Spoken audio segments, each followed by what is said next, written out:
And that's been sort of my focus area. Now, our Ward 2, which you are in, most of you, goes from about the Ranchera to Del Monte Lane, that area, all the way up to the river. So it takes in Old Southwest, it takes in Collin Ranch for the first time. It already had Lake Ridge, it had some areas around Moana, the Moana Pool, Ranchera were already in the ward, but that expanded to include some of these other areas. We're doing something a little different tonight. Usually we meet at the Moana Nursery, but today, since there was great interest in the topic, we moved our meeting here to City Hall. And in case there's anyone outside, I believe there's TVs out there too, so you can monitor what's going on, even if you're not in the room. The ward members are sitting up in front of you. They are the NAB members. They've been appointed to the NAB, and I think there's a few more that are planning to trickle in. There's generally about 9 members. And so I just wanted to invite you to come to future meetings. There's things that may interest you in the future. Those meetings are generally the third Tuesday of each month, There's an agenda that's posted. Most of you, it seems, do have the agenda. And for those of you who are listening on Zoom, all of our meetings are available on Zoom, and you can participate on Zoom. Public commenters generally have 3 minutes, and our clerk and our great assistant here, Jennifer, will go over some of that. Your chair for the NAB is Donna Keats, and she's up there in the middle. So she'll run the meeting, and then when we get to certain parts, I'll pop up and talk. But I did just want to welcome you, tell you a little bit difference in protocol, and encourage you to participate. Thank you.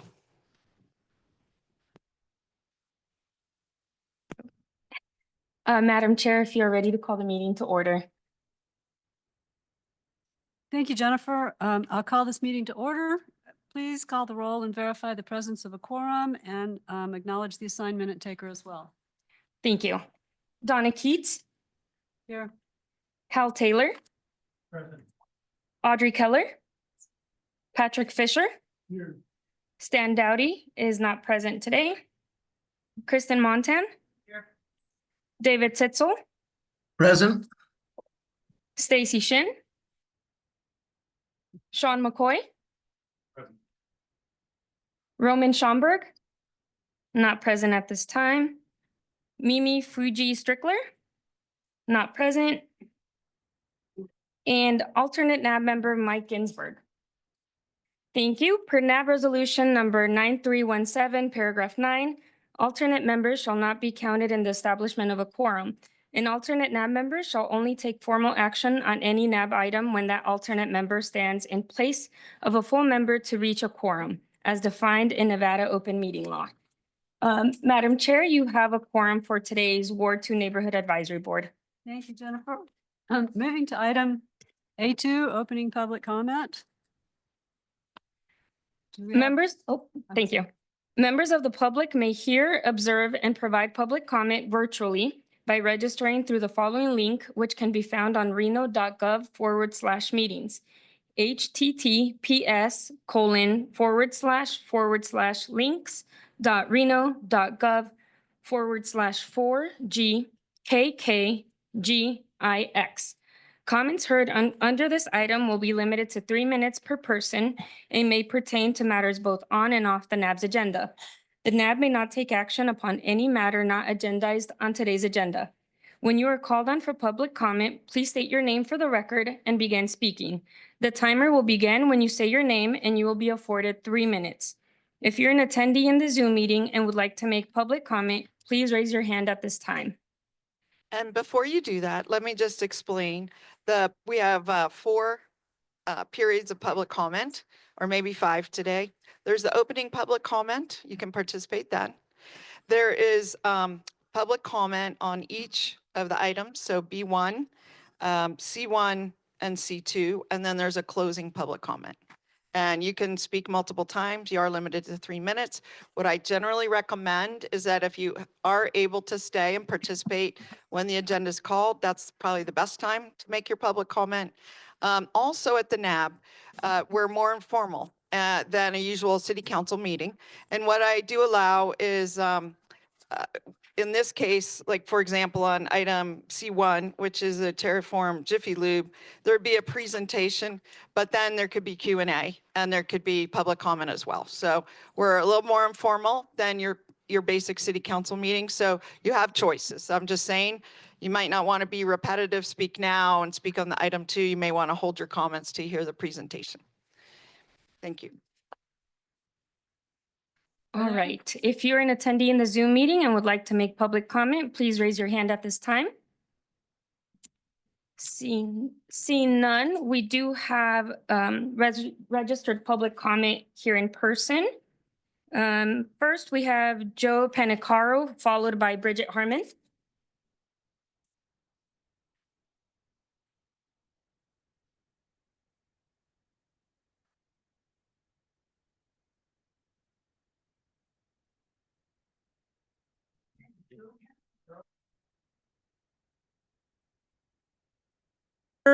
And attended Hunter Lake Elementary, Swope Middle, and Reno High School. Jiffy Lube has submitted an application to the City Planning's Department for a minor conditional use permit to locate a shop at a tiny 0.389 acre parcel of land in a school zone at the corner of Hunter Lake and Mayberry Drive. The proposed site has a complicated intersection where 3 streets converge, Hunter Lake, Mayberry, and Charles Drive. The site is 2 doors down and to the east of Reno Fire Department Station 5, and 2 doors down and to the south of Hunter Lake Elementary School. Swope Middle School and Reno High School are also nearby. Large groups of bicycle enthusiasts use the Hunter Lake Mayberry intersection. If allowed to locate at this site, Jiffy Lube would obviously create increased traffic and traffic congestion at the intersection. Studies show that increased traffic and congestion pose safety hazards to emergency vehicle response, and not only to pedestrians, but to school children who walk, bike, and scooter to and from school. Even before Jiffy's application, and in November 2023, a family that lives directly across the street from the proposed site on Hunter Lake experienced a near fatal traffic accident. While in the crosswalk, Bridget Harmon and her 4-year-old boy were hit by a truck making a left-hand turn. Bridget pulled her 4-year-old out from the truck's wheel well, and luckily, both are alive today. Neighbors, parents, firefighters, teachers, and members of the Hunter Lake Parent Faculty Organization are opposed to Jiffy Lube looking at the site. There are many appropriate sites for Jiffy to expand its services, and this is not one of them. After learning of the Jiffy application, I asked the planning department and its assistant planner, Tristan Rodriguez, to refer me to the city code pertaining to these applications, and was given Reno Administrative Code 18.08604, minor condition use permit. I was further informed by Tristan that he and the planning manager, Mike Rayleigh, would make a decision on the Jiffy application on Friday, April 18, 2025. Reno Code 18.08604D states in plain language that after the application is submitted, there's a scheduling and notice of public hearing before a decision is made. However, the public was not notified of a hearing, nor was a hearing held. Thus, according to code, the Jiffy application cannot be approved. When I informed Tristan this during my telephone conversation with him on April 10, 2025, there was an awkward silence on the other end, and no exception was given to me by Tristan. The city codes also have other requirements which have not been met. I'll go into those later. Thank you. And just so you know, I did submit a brief that elaborates on my 3-minute dissertation. It struck me, I was going to save this for a little later, but I think it'd be useful now. I just want to explain something so that if you make public comment on this topic, it's a little bit in context. So what's in front of our staff is a minor conditional use permit. Traditionally, those go to staff. The zoning is in place, the staff evaluates the application, makes any recommendations or conditions, and issues the permit.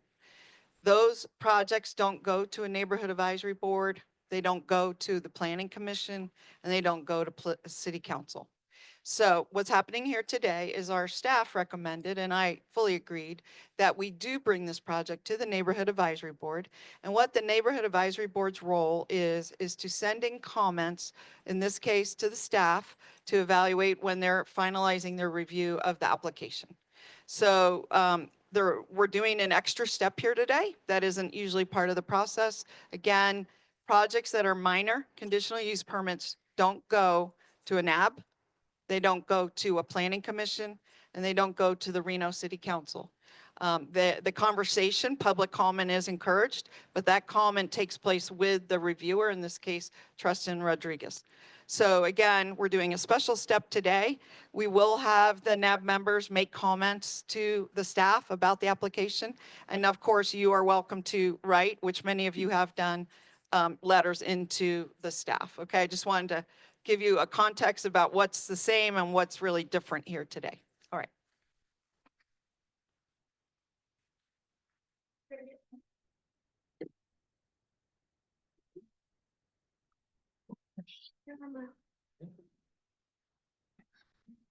Okay. Hi. My name is Bridget Harmon. I am a lifelong resident of this neighborhood. I am a wife and a mother of 2 little boys that attend Hunter Lake Elementary School. And I am here today because I care about the safety and well-being of my family and the other families and residents of this neighborhood. I strongly oppose this project. Putting a Jiffy Lube on this corner poses a significant safety threat to my kids and all other school kids who live on the south side of Mayberry with no other option but to use this intersection as their way to school, be it Hunter Lake Elementary, Swope Middle School, or Reno High School. But this is not just about an intersection, this is about a neighborhood and the devastating impact this will have. Putting a Jiffy Lube here will change the face of our neighborhood forever. A neighborhood where we the residents work very hard to make a safe place for all families, young or old, to live and thrive and to give our kids all the experiences that they should have. Getting to school safely, riding bikes with their friends, and learning a little independence. This intersection has been in need of safety improvements for many years, and this has not gone unsaid. This is a very important and emotional topic for me, as in November 2023, my boys and I were hit by a truck in this intersection. My 4-year-old in particular, on his bike in a crosswalk with a helmet on and a green walk sign, following the rules of the road, was still hit by a truck only to be pulled out of the wheel well at the very last minute. Fortunately, there were no serious injuries, but the trauma sticks with the 3 of us and my mother, who happened to be watching in horror from her car. And as I'm sure it does with the driver of the truck. The functionality of the intersection, or lack thereof, has failed us as pedestrians, as well as the driver, who I guarantee wasn't hoping to run over a child that day. I pray that no other family has experienced the same traumatic event or something worse. A group of us neighborhood parents have been working to improve the safety of the intersection, and how disheartening it is only to be met with resistance. Not only have our multiple requests for a traffic survey been ignored, but now here we are talking about bringing in a Jiffy Lube, a company who prides itself on getting cars in and out in a jiffy, making our neighborhood even more commercial and even more dangerous. This is unbelievable. My concerns are sincere, and I am not alone in this. Nearly 400 families have waited. This is an extremely significant showing of opposition. We implore you as the Neighborhood Advisory Board and the city planners that you will hear us and reject this proposal. Please, Jiffy Lube, withdraw your application and find a location that is better suited for your business. Thank you. Thank you. Sandy Kelly, followed by Dan Harmon.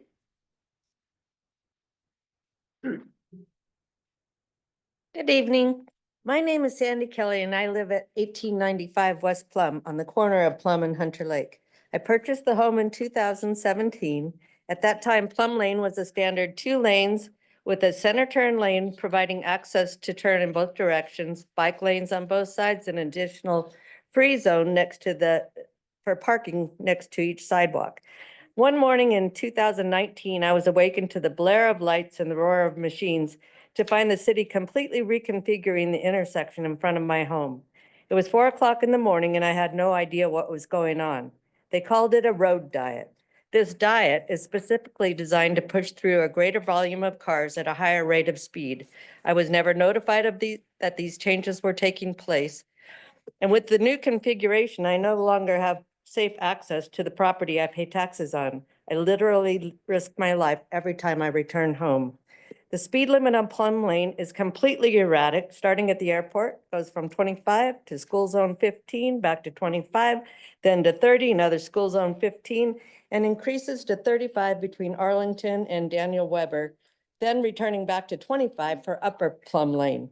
Fearing for my life, I collected 36 signed petitions from my neighbors requesting that we too enjoy the 25-mile-per-hour afforded to our neighbors. We were denied.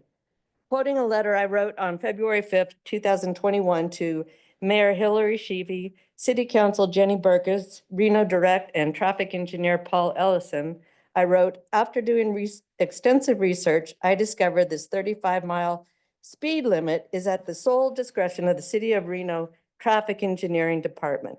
A report dated 10/10/20 shows approximately 10,000 cars travel this stretch of Plum Lane per day, with 90% traveling in excess of 40 miles per hour.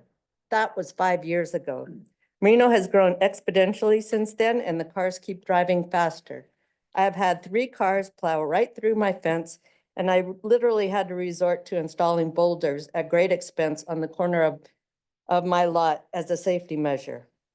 I battled with the city for a year and a half trying to get the speed reduced. The fight ended with a meeting at my home, including neighbors, police, fire department, city planners, and engineers. They told me point blank, their goal was to facilitate more cars driving at a higher rate of speed. Clearly, my safety was of no concern to their agenda. Less than 24 hours after the conclusion of that meeting, the very same fireman who attended had to answer a multiple injury accident at my corner. This was in broad daylight and due to excessive speed of the increased speed limit. Now the city wants to approve a literal Pez dispenser of additional cars entering into a spaghetti bowl of 14 lanes of traffic, another product of city planners and engineers. Seriously, how do they think this is going to work? It makes no sense to me. In conclusion, Jiffy Lube at the corner is not only unnecessary, it is not a good fit for our neighborhood. My copies of my documentation are available to anyone that needs them in the future, as there will be accidents. Thank you. Dan Harmon? Next slides too, I don't know, if they're gonna show up. Kind of a small screen, I have a few maps and images, so if you can see them, if you don't, I have copies. So. Okay, thank you.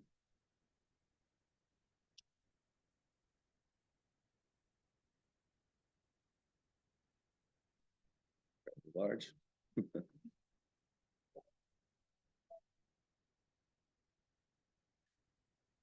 Do I advance them? I think it's on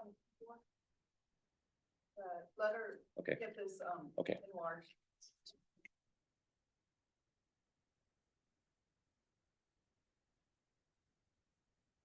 See if it advances. All right, perfect. All set. Okay. Hello, my name is Dan Harmon. Thank you for the opportunity to speak today. To start, this opposition is not against the development of this property. Rather, the opposition is against approval of the special use permit required for this project. This is not an appropriate location for the size and this type of business, a drive-through quick lube. In fact, until January this year, drive-through businesses were not allowed in neighborhood commercial zones, a change to the zoning I don't recall being informed of. The proposed project and location is unprecedented in Washoe County. This is a quarter-mile radius map around each existing location you can see here in the proposed site. The yellow is the residential homes in that quarter-mile radius around each Jiffy Lube location. It is clear this project is unique and inappropriate at this property. The only other neighborhood commercial zone Jiffy Lube is on Keystone and is surrounded in the top right by commercial businesses and 4-lane major throughways. It is not comparable at all to this project.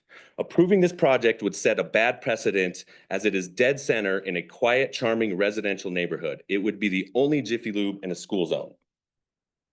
Secondly, the project does not seem compliant with Code 18.4.14.10. Do not encourage traffic through adjacent residential properties. This property having only a one-way entrance and exit forces traffic to side streets to flip U-turns to enter the property. There's a center divider on Mayberry heading west, so you cannot enter the property. You will be forced to flip a U-turn to enter the property. And then exiting, if you want to go any direction besides south, you will have to turn around on side streets. All the red arrows on this map are where cut-through traffic will be encouraged. This all contributes to increased congestion and decreased safety and well-being. Let's see. I don't know what I'm pulling at here. Can we go to the last one? Okay. Lastly, it's not advancing, but there we go. Lastly, they're asking for a special use permit or basically to throw some zoning codes out because the property is too small to orientate their building correctly to comply with these codes. The garage bays, the highest activity areas, will face residential homes a mere 100 feet away. One of those homes being mine that I've lived in for 23 years, that I'm raising my family in. That child hit in the intersection was my child. And getting that phone call that my child was hit was one of the worst experiences of my life. There is no benefit or enrichment to the community of this project that would justify approving the special use permit. That would set a bad precedent that if your property is too small for the size of your business to follow the zoning rules, you can simply ask the planning people to throw those rules out. I urge the planning folks to make the right decision for the citizens. And I also ask you, Elliott Smith, the developer from Utah here today, to please withdraw your application for this project. You can be the good guy in this horrible situation if you want to be. Please withdraw your application. Thank you.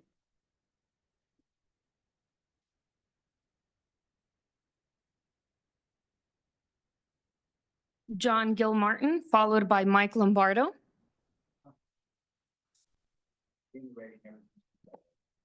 Thank you. Mike Lombardo, followed by Christine Frey on Zoom.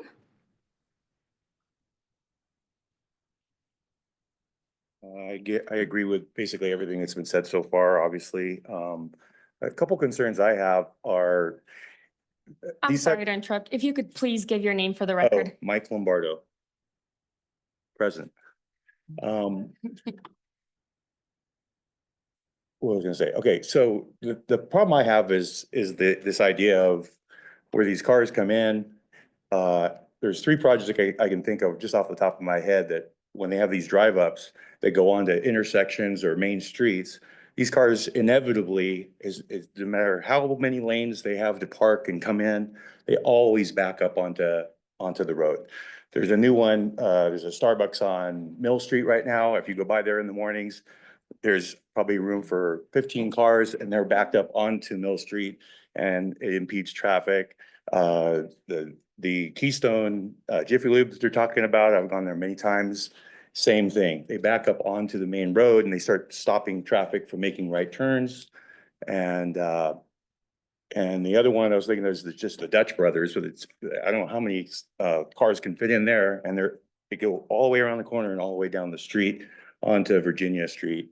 I think granted there are different businesses, but the reality is these ideas of having cars pulling in right next to an intersection is never good. I think it should be a lot further away from an intersection in a corner, and that's what I have to say.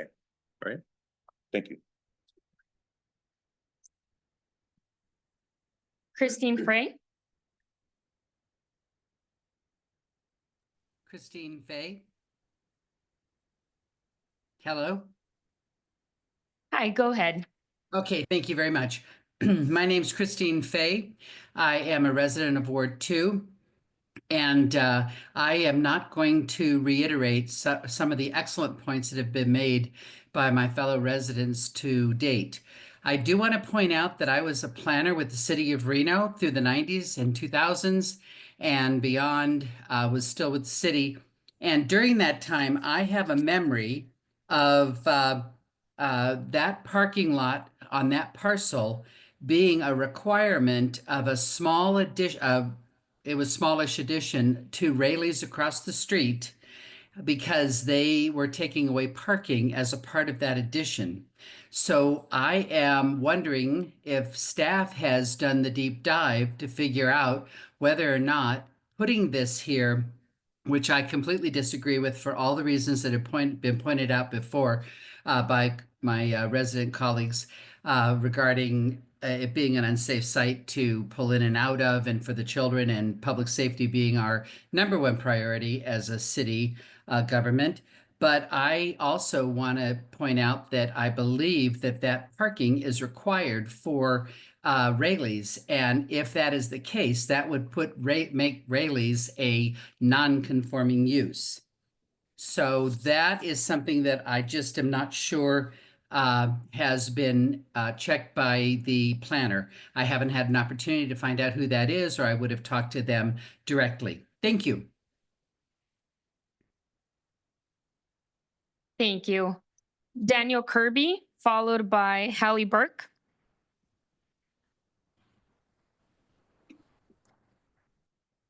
Hello, my name's Daniel Kirby. I'm also resident of Ward 2. I mean, obviously, the intersection is a death trap.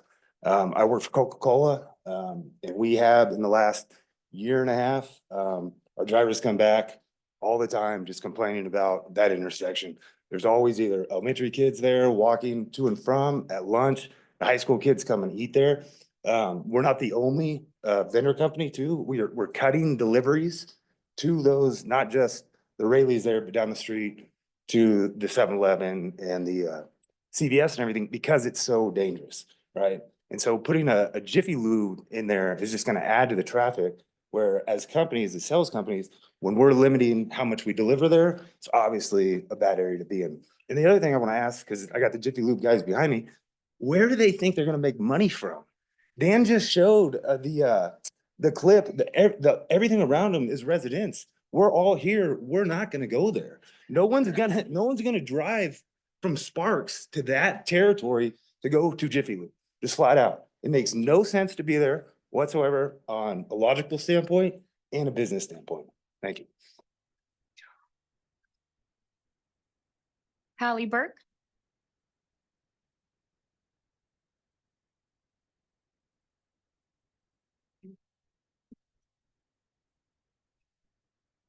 My name is Haley Burke, and I can't thank everyone who has stood here to share their experience, the facts that they've collected, and to represent Ward 2 as a community member.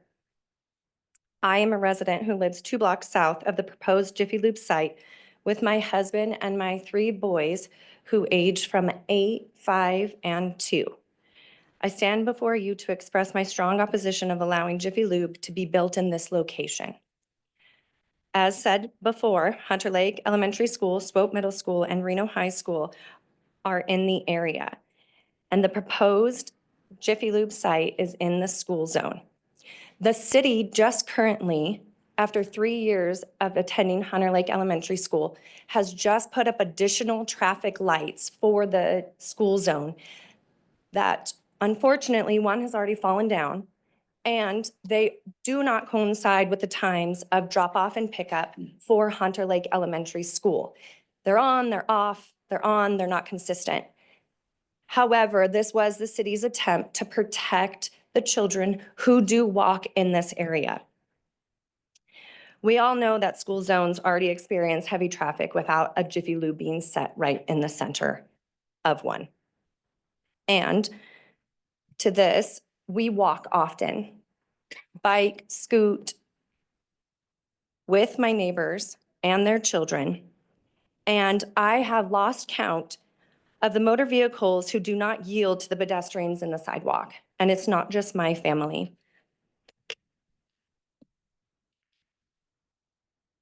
Hi, baby.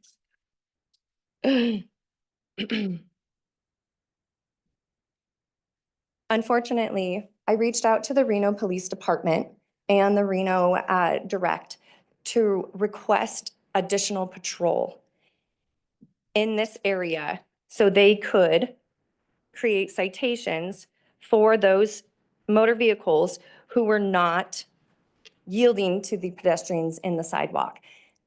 And my request was not heard. I have on record, I believe, within the last 4 months, 3 phone calls that have not been responded to. Customers and staffs of the Jiffy Lube would add more risk to the already busy area. Again, Jiffy Lube takes pride in their 15-minute oil changes, being open 7 days a week. Some locations 7:30 to 6, 7 to 7, Sunday 9 to 4. Can you imagine how many cars they can service with the 2 bays that the project has proposed in this amount of time if it's for oil changes?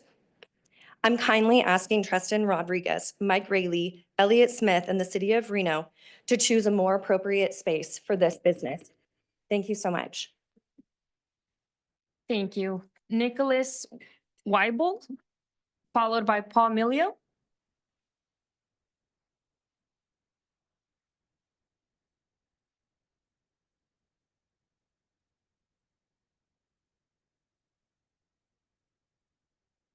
Good evening. My name is Nicholas Ebel. I'm not talking about Jiffy Lube tonight, but I am a resident of Ward 2 at Dickerson Road. And I'm here with concerns about the homeless issue that is invading Oxbow Nature Study Area. And it kind of brings up 3 points. One is safety to the park patrons. Second point is safety to the park inhabitants, all the animals that we're trying to preserve, the life, the plants, the muskrats, everything that lives there. And also the fire hazard that this homeless issue presents. Right, so there's a ton of overgrowth and undergrowth that just like sits there. I feel like the park has been a little bit neglected. And I think, you know, there should be something to be said about like, you know, everybody who goes there, the safety, because there's evidence of vagrants encampments and they all come in through the 4th Street access by the railroad. And it's, I mean, I can see like park attendees are intimidated. You know, going back there myself with my wife, it kind of feels sketchy back there. And, you know, there are avenues and places you go and there's just trash everywhere. And this trash affects the animals. It affects the look of the park. And, you know, as a nature preserve, I think we need to have a little more staff or a little more awareness about how we protect this, because like that whole 4th Street access, you know, all the vagrants and homeless are coming in from the railroad and, you know, they're lighting fires. There's evidence of fires. I've been to the ore ditch that's right on the 4th Street side. And there's evidence of fire. There's glass pipes, there's syringes. I found syringes in the park. And this is, you know, there's kids running around. There's like school buses and school kids on weekdays. And then, you know, families have like parties in the parking lot and, you know, there's syringes lying around, like all sorts of waste. And I just feel there's a lack of awareness or maybe a lack of attention to a place that's supposed to preserve animals and preserve life and bring joy to the community. So thank you for your time. Thank you. Paul Milio?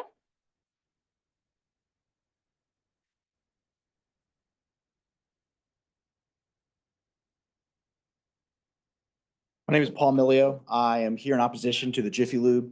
I live on McKinley Drive, about a half mile away from this intersection. I use this intersection at a minimum of 6 times a week, probably more. I shop regularly at the Raley's on the corner of that. Probably go there 3 to 4 times a week. This intersection is highly used, huge traffic. And the fact that there is a median that runs right in between the lot that we're talking about and the Raley's would basically require cars to do U-turns right in front of the fire department. This is a bad location.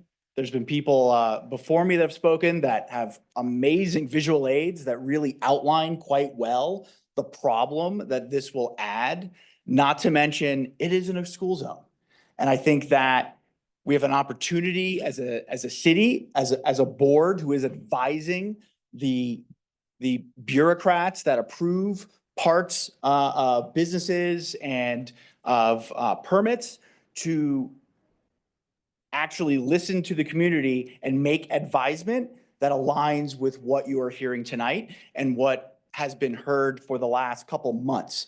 I know that this has been one of the most spoken about issues since our councilwoman has been in her seat, which, as she said already, has been 10 years. I hope that we are being heard because we are being loud. I do not know of any reason why this would be a benefit to this neighborhood and this community when there are so many other options for this business to thrive in other locations. Thank you. Thank you. William Zollers, followed by Don Cavallo.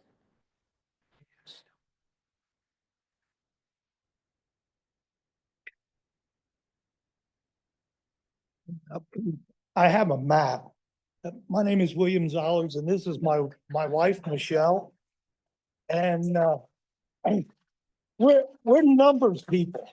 So I went down and I started counting the cars because I know that the city did a car count, but they only counted the cars that drove on the road. They didn't count the cars that turned right or the cars that turned left. And so we decided, or I didn't decide, my wife decided that we were going to do a car count. And I had sat on the other side of the board, so I know what traffic counts are and how they really affect things. But anyway, we sat there for 3 hours in 3 different days, an hour each day. We were there on the 8th, excuse me, the 8th of April, the 10th of April, and the 15th of April. And we counted the cars that turned right and left, and there were 893 cars that turn right and left to go past the exit where there's for the Jiffy Lube. That means the 893 cars in 3 hours. So that was a big concern for us because there's going to be a lot of cars coming past the exit, which means our car is going to pull out in front of them or whatever. We also counted 4 cars that went through the red light. We counted 1 truck that turned right on a red light from Hunter onto Mayberry, which there is a sign there that says there's not. And the biggest thing that I feel is a problem, there's no signage saying it's a school zone on Mayberry at all. There's no lights flashing that tell you to slow down, and people don't slow down, especially at school time. And we watch the people go across on bicycles, the people who walk. We saw one lady this morning who had to walk across on Charles Street, and the car turned right behind her, where the sign says no turns on green.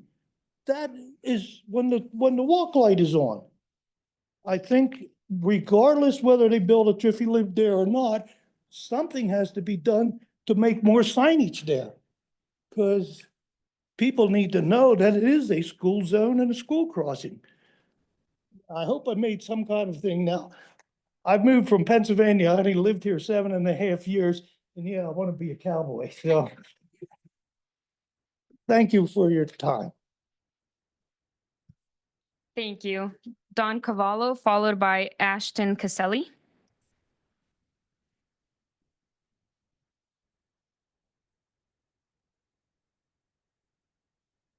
Good evening, Madam Chair, members of the CAB, and Councilwoman Dewar.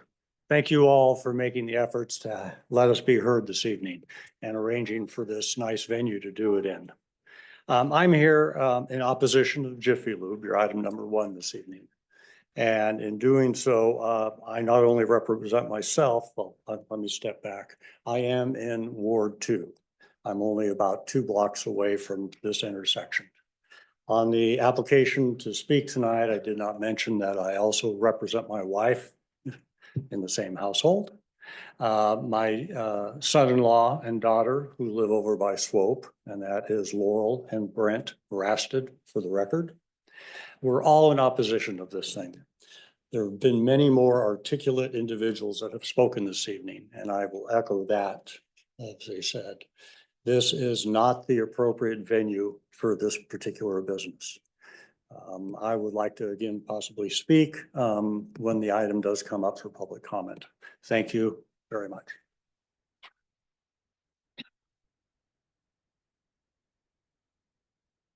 Members of the NAB, Chairwoman, Naomi Dewar. My name is Ashley Caselli for the record. I just wanted to point out a couple of things. It's more for Jiffy Lube. 2014, this neighborhood, we fought a roundabout from going in the neighborhood. We did it through grassroots efforts. We stopped the city from putting that roundabout in purely because of the safety concerns for the kids going to school. I thought I'd point out as well in the mission statement of the city council, Naomi Dewar says that creating a community that people are proud of to call home.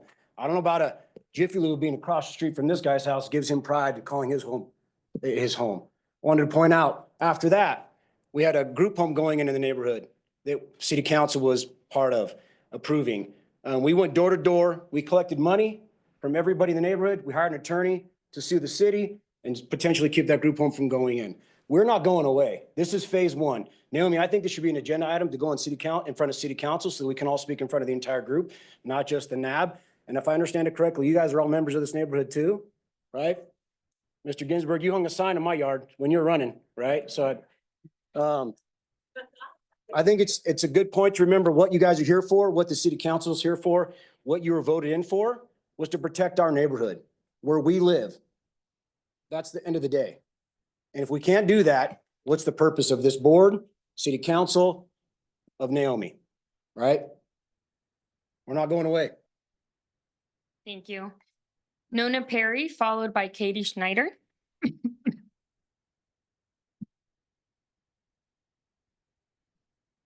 The picture. You know how to do it. It's okay if I can't. Hi, my name is Nona Perry. I am a fourth generation Nevadan. Been here forever. I live at the end of Dickerson Road. My grandfather built a home there in 1932. Eventually, the city approached my father about 35 years ago to put a road right down through the middle of the property to create a road into Oxbow Park. It was very well cared for in those days. They had a full-time person from the Department of Wildlife. She had a little outfit on with her little sign, and it kind of looked like Smokey the Bear.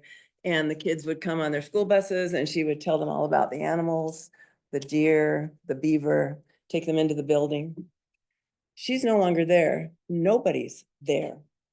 And I've watched it slowly deteriorate over the years. The entrance usually looks nice, but I recently moved across the street on the railroad side of the property. And I have what I call the homeless highway between me and the railroad tracks. This morning I was awakened about 4 a.m. My dogs were barking like crazy. There were about 4 big men carrying a giant tarp full of stuff and 4 wagons that were connected to each other. They had spilled some stuff down from the tracks onto the road and were trying to pick them all up and hurry. The dogs got their attention. This is not an unusual situation. Right after he went by and I went in to get a jacket, another man came with a huge load on his bicycle on both sides, which he was walking and could barely walk it all. That was just between 4 and 5 o'clock this morning. Somehow this time of year, everybody moves west, all the homeless people, the ones I guess they think they're going to California just because it's nicer there than on the tracks in downtown or East Reno. I would like to call the city's attention to the park needing more attention. And one of the things that I think a couple of years ago, there was a big push to study drone use in that area. And I want to know, if you can't send people, can you send drones to look at what's going on in the park and make it more safe? Today were 2 Washoe County school buses loaded with kids. Are the teachers supposed to keep those kids safe in there? And moms pushing little baby carriages into the park alone? It's crazy. And once in a while, a policeman comes down, goes around and goes out. And there is a company now that's been hired by the city, and they do come in and try to, it's one of the few parks that has a gate that locks. But there's usually people still in there, so they don't close it and they go away. Sometimes they come back. I just really want to call the city's attention to Oxbow Park. Make it a jewel again. Make it a wonderful place. There's no other places like it. There's no deer anymore. All the animals have been replaced with homeless people, and that's not fair. And if you can't take care of it, close it. Thank you. Thank you. Katie Schneider, followed by Kelsey Martin.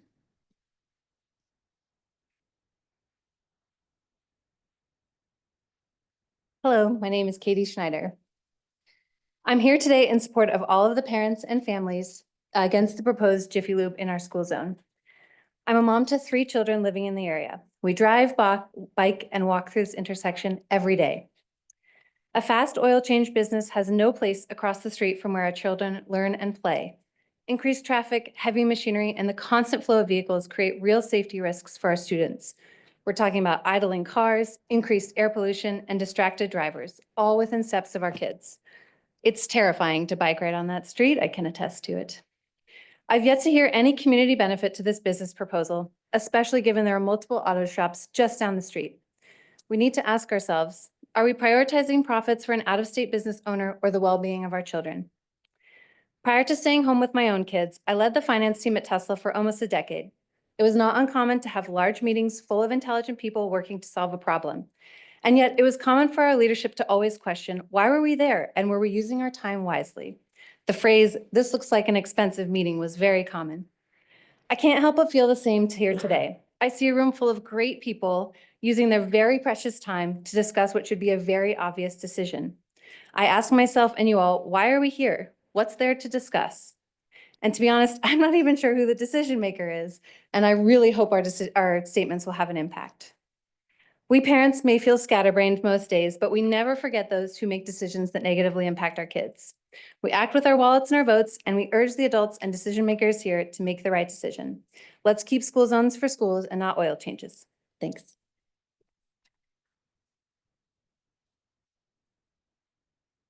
Kelsey Martin, followed by Anthony Postman.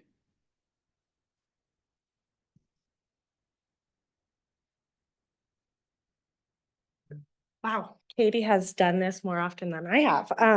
But I'm Kelsey Martin. I am not super comfortable doing this, but when it comes to the safety of our children, I am just flabbergasted that this is even a conversation. If you Google Jiffy Lube, what comes up is it markets itself as a fast service with convenient drive-through options. If you think of the maps that everyone has shown us, that's just not what comes to mind. People have brought some great facts and statistics to the table, but I would like to just challenge everyone here to go home, Elliott Smith to think for himself. These 2 questions. If your kids go to school and that is along their walking path, do you want that for them? I'm shocked if your answer is yes. And I honestly think you're lying. Number 2, families seek out this area, this residential area to live because it is a good school district. It's quiet, families love it. So again, ask yourself this second question. You live in a quiet neighborhood. You love it. There's families around you. There's good community. Do you want a Jiffy Lube moving in your backyard? Again, I think the answer is no. So that's all I have. I think everyone's spoken to my third point, which is it's very congested already. And I hope everyone asks themselves those 2 questions and really thinks about this project. Thank you. Thank you. Anthony Postman, followed by Tony Harsh.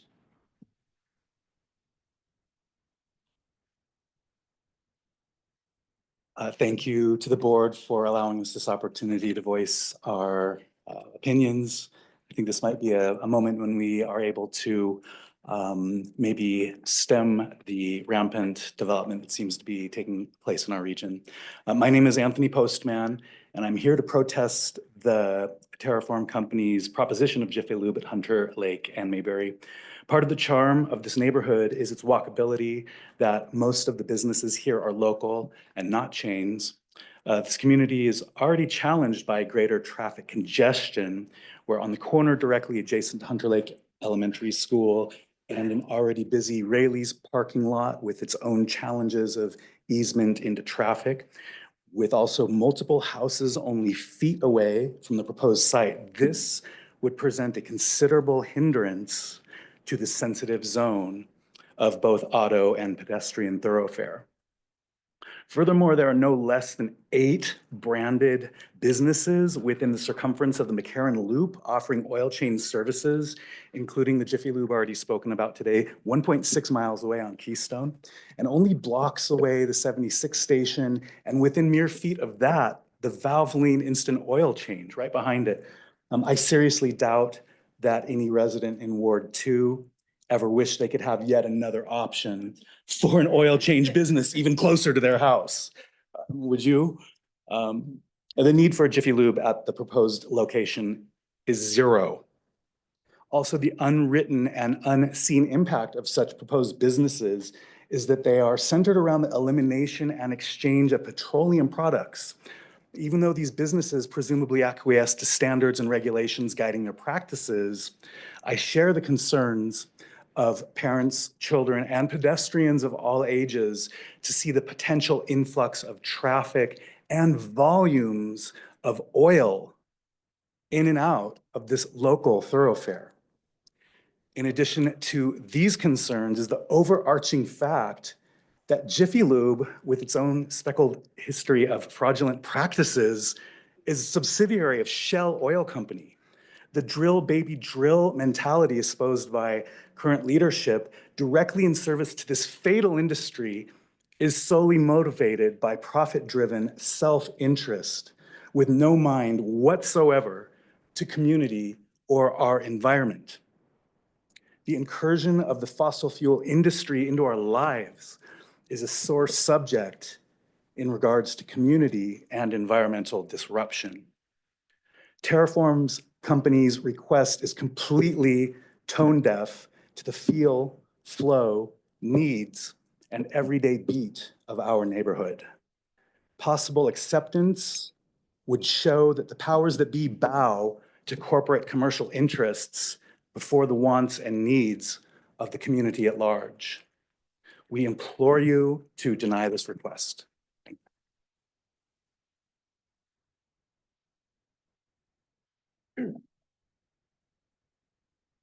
Thank you.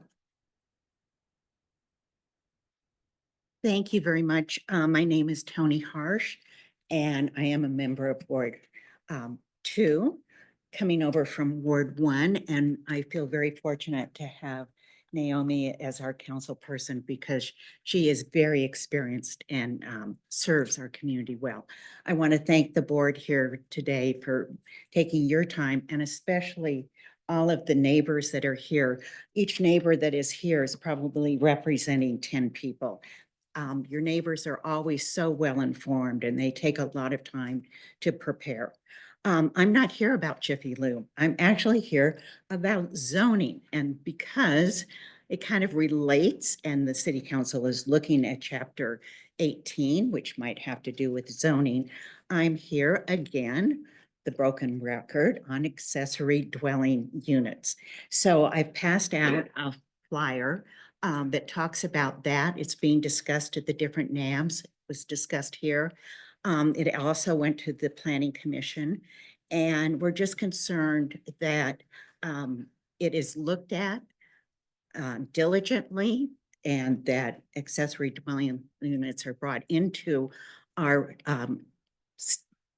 housing stock in an appropriate way and is integrated into the neighborhoods properly. Just like all of the neighbors are very concerned about zoning.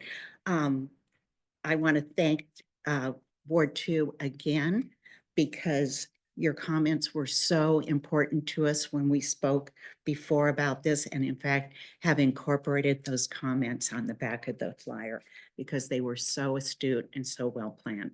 So thank you very much, and thank you for everything that you do with zoning, and thank you, Naomi. Thank you. Our last public comment is Brittany Faccinetti.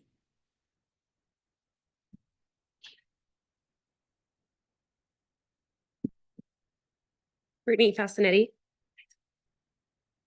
All right, thank you guys for having us out this evening. I feel it's really empowering when you look around the room, and over 50% are my straight neighbors, and I think it shows the community that we live in and quite frankly, raise our families. I'm a mom of 3, 2 that are currently in the Washoe County School District. I'm really grateful of the comment about the roundabout project that was up for bid about 10 years ago. Two of the biggest concerns that came out of the roundabout project in 2024, one was the safety of our children, and the second was the accessibility of the Fire Department Station 5 that's located right on California, or sorry, on Mayberry.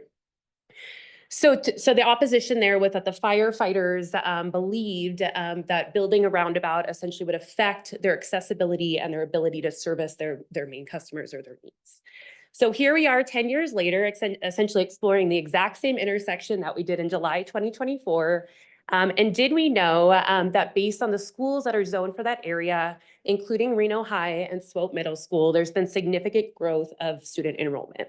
Swope has grown over 36% over the last decade, and Reno High over 10%. I can tell you from personal experience, when I leave for work in the morning, the intersection is wild. Sometimes to get out of my neighborhood, it's 6 to 7 minutes just to cross over 2 lanes, right? You guys live in the neighborhood, yet you understand what that looks like. I know that there has been a comment about the positivity of the schools in our community.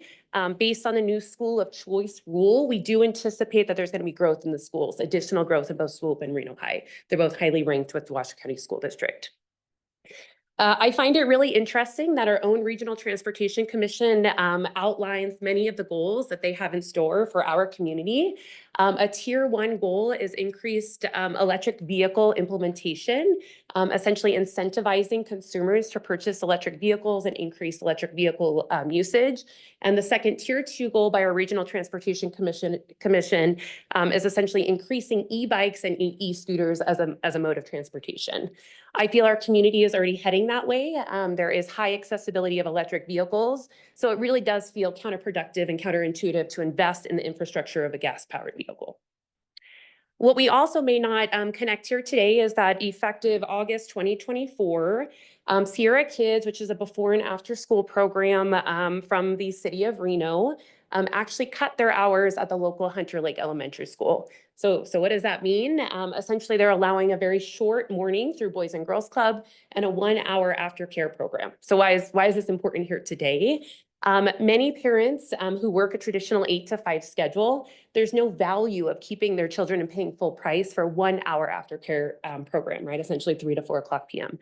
And so you'll see at that time period at 3 o'clock, you'll also notice significant increased walking traffic that wasn't there previous to August 2024. Okay, so that's been a recent change.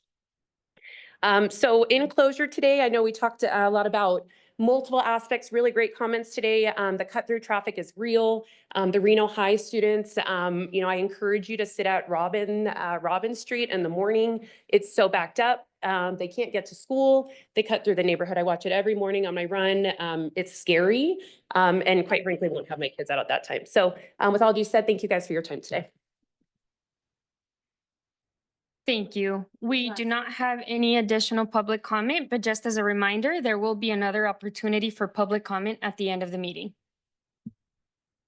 Thank you all for your comments. At this time, we'll proceed to item A3, approval of the agenda.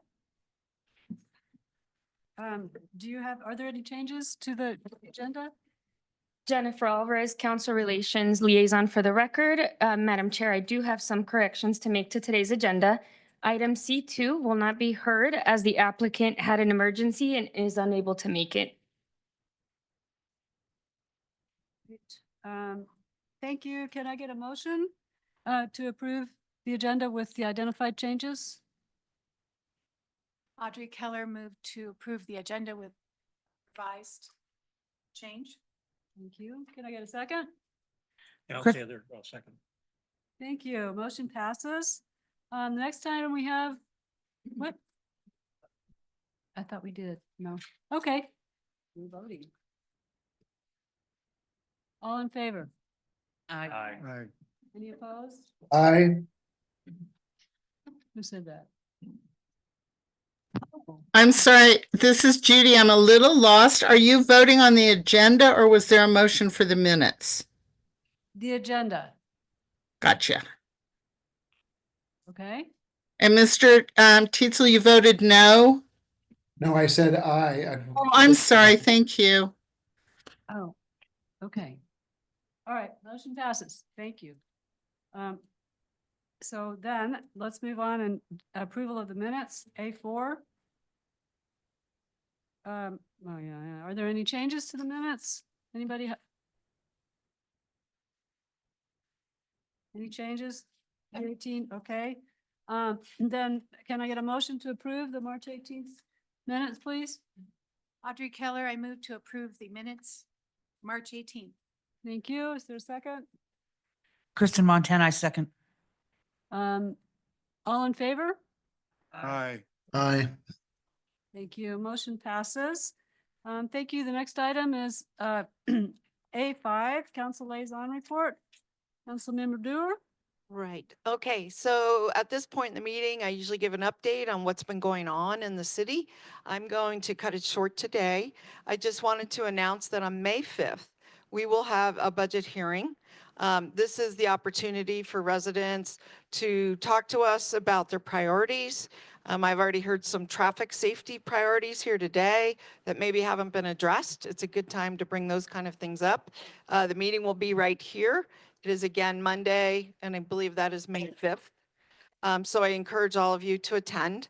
There is always a lot going on, and usually this part of the meeting, I will go on for about 20 minutes. But in light of the fact that we do have some longer items on the agenda with lots of people to speak, I'm just going to open it up for questions. So I am open for questions. I think someone has a mic. If anyone wants to ask me a question, I'm here. Yes, sir. And could we get that other mic? Thank you. And just, here you go. Dan Harmon again. I just have a quick question. To my knowledge, Mike Rayleigh and Tristan Rodriguez are the ones making this decision that is apparently not a decision on the approval for the minor use. Conditional Correct, use. Correct. Are either of them here tonight? No, they No, were not able okay. to attend. Just so everyone's aware, the two people making the decision decided not to attend tonight, not to hear your voices. So just Yeah. to make that crystal clear on record. So just to be clear, the city recently made a change in their NAB process, and they decided to have the staff listen to the meetings during working hours to avoid overtime. And also, we are definitely facing a budget pinch. I don't know that how long this will go for, but it is for right now. Okay, but I appreciate your point, and they do expect to listen to all the comments tonight. Okay, so if someone could help me here, thank you. Is there anyone else that has a question about anything the city's doing? Yes, sir. Yes, is Representative Elliott Smith here? Yes, he is. And his team. They'll be speaking under that item. Okay, and where are they at? They're just right Raise here in your the hand. third row. I This see. third row. Okay, Okay, thank you. all right. Anyone else? Question on anything? I do want to comment that I am going to look into the thoughts that were brought up about the speed limit. This is a new issue to me since I just took over this ward. I have worked on many public safety projects. I have lowered speeds down in South Reno. I have put in pedestrian activated crosswalks. And when I say it is my advocacy, but it is the city staff that does all the work. Sometimes the city has a small budget to do these things throughout the city. Sometimes they don't, and times they don't. I have pitched in my own money to help get those things done. So I'd just like to say that those that brought up that issue, please contact me directly so that we can begin a dialogue once again on that issue and reevaluate it. Okay? And yes, sir. And I don't know if I need that, but. yeah, Yeah, we're good. maybe not. Maybe it was me. In other processes I've been part of, the system has been slowed down. We've taken extra measures to make sure that all the data and all the voices are heard. So these two gentlemen that he spoke about, and I spoke about having this same forum in front of city council as an agenda item, because those two gentlemen, I assume they have a boss, and maybe it's the city council, and potentially we should be heard in front of them as an agenda item to ensure that the voice is actually heard, and they're not just getting some data from, an environmental assessment study, Jiffy Lube, and a check. Sure. So what you need to know, everybody needs to know this, is that the city has a wide range of different types of permits. This one, because the zoning is in place, There didn't need to be a zone change. Those go to city council. There's not a PUD, that's a plan unit development. Those go to city council. There wasn't a master plan change. Those go to city council. Many projects just go to the planning commission. But in this case, because it's what considered a minor CUP, conditional use permit, and it had, as I understand it, residential adjacency is why it is being evaluated. Some projects go directly to a building permit. If you have the zoning and you don't trip another threshold like residential adjacency or some other concern, it wouldn't even be going to a planner. It would be going to a building official to determine whether it meets a building code. So this one has actually an enhanced step. We've had entire apartment complexes built without ever going to any of the bodies we've mentioned. In fact, no notice to me. Didn't even know they were going in, but they met all of the criteria to be what they call a project by right or permit by right to just go through the building permit process. So then maybe I'm asking for an exception to the rule. Maybe this already is an exception to the rule. Normally, there would not be a NAB meeting about a project. I think in light of the fact that so many people expressed interest and concern, both the planning staff and myself felt it was prudent to have you have an opportunity to meet the developer, get your questions answered, have the NAB hear the discussion, have them weigh in. So we're already taking an extraordinary step. And that information will all be provided to Tristan, who is the reviewer, Mike Rayleigh, who is his boss. And then they have a boss too, Angela Foose. I'm sure that all three of them will probably review the project. The only way this would go to city council, and this is just a process point, is that let's say the project was denied. The project proponent would have an opportunity to appeal that to city council. Let's say the project was approved. Anybody opposed to it would have an opportunity, as long as they're basically have standing and participated, to appeal that to city council. So there is an appeal process, and that is when and if it would be heard. I don't know the outcome today. I have not talked to Tristan about the project. I am going to move on from that topic because it's going to be up in a few minutes. Are there questions about any other topics that we might have talked about here today? Can you help me with this? Okay. Hi, Naomi Adrian Fisher. I live in Ward 2, and I'm just curious, is there a process for asking Reno Police Department for extra, not really patrols, but speed patrols? Yes. Because I've called several times over the past year requesting speed. I live just off Robbins Street that was referred to. Right. And the speed in the mornings is out of control. People, it's dangerous. So is Right. that a process, and how would I go about that? Yes. Well, let me say you already have, because we have a person over here, Jenica, who's waving, and she immediately came up and said she was going to follow up, look at your Reno Direct request and your request for additional speeding. So consider it done. But the main thing is that we need to tie your name to the request. And do you have that, Jenica? Okay, it was a different, okay. Do we? And Councilmember Dewar, sorry to interrupt. I will be providing that information to you shortly. Good. So we are going to follow up regardless because you brought it up here today, which is one of the beauties of this kind of meeting. Okay. I'm just going to take one or two more questions and then we'll go back. Yes, ma'am. Just thank you very much for this, and it just gives me a great feeling that democracy is at work. Yay. That's great. I'm wondering if there's who I would approach to find out if Oxbow Park can actually be fenced, the entire park except Wow. for the river edge, so that it can be patrolled. Okay. It's just so big. It is big. It's amazing. It is on the river. It's unique for those of you who haven't been there at Oxbow Park. We can certainly send a request to Reno Direct, and this is my moment for an advertisement for Reno Direct.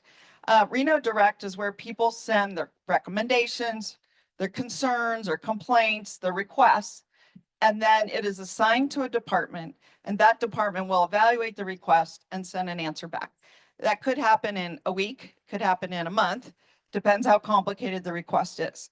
They are all tracked, they're all signed a number, a tracking number, so we can know how long it's been in-house and hasn't been answered. I often appreciate it when people send me a copy too, because I can, keep my ears out for what is going on. But we are provided an inventory of all the requests that have come in, either every month or every quarter. So I will just say we have about 87 parks in Reno. People may not realize that. It's quite a few. And unfortunately, I will say this, many of them are in need of maintenance. We hear it a lot right here at City Council. And that is because there aren't dedicated funds just for that kind of project. Back in the recession, over half of our park staff were cut. And then you all remember the recession and the challenges. And so unfortunately, they have been catching up ever since. It's not a good story. It's not something I'm happy. And I'll just put in a pitch. I've talked many times. I even went down to the legislature to request a ballot initiative to allow us to raise money to take care of our parks, simply for that. I thought people would support it. They supported such a thing in 2000 for Washoe County, and I thought they might support one for just for Reno. I went down and asked for a bill. That didn't get anywhere. And what you're basically doing, we have something called home rule, and this is kind of my politics or government 101 for today. Home rule basically means we could decide what we want to do. And if we thought certain monies were needed for certain projects, we could raise those. We thought certain regulations were needed, we could do those. We do not have home rule in Nevada. So each city, each county is what I call in handcuffs. If we have an idea, we have to ask the legislature, and it's basically like we're kids and they're our mom and dad, and they're going to say, as in this example with the ballot initiative for parks, whether we can do it or not. And it's many people have talked about changing this to give the cities and counties more power to do the things to respond to their citizens, but we do not have that. And so we get 2 bills every year, every session. And those are our 2 opportunities to ask this legislature to change something. So it's not a perfect system, but it is the one we have, and we do the best that we can with it. So I think with that, I'd like to close out this little session. Oh, one last comment. I did say 1 or 2. Do we have an opportunity to ask Jiffy Lube some questions and Yeah. them to answer us directly? Yes. So that'll be moderated by me. It's going to be run a little more like a town hall, but that will happen a little later today. Okay. With that, what we're going to do next is turn it over to our very special and unique Chief Nance. She is our police chief. She has been on board several years now. What's that? I'm sorry. Oh, I apologize. As soon as Jen does her report, we'll turn it over to Chief Nance. All right. Thank you.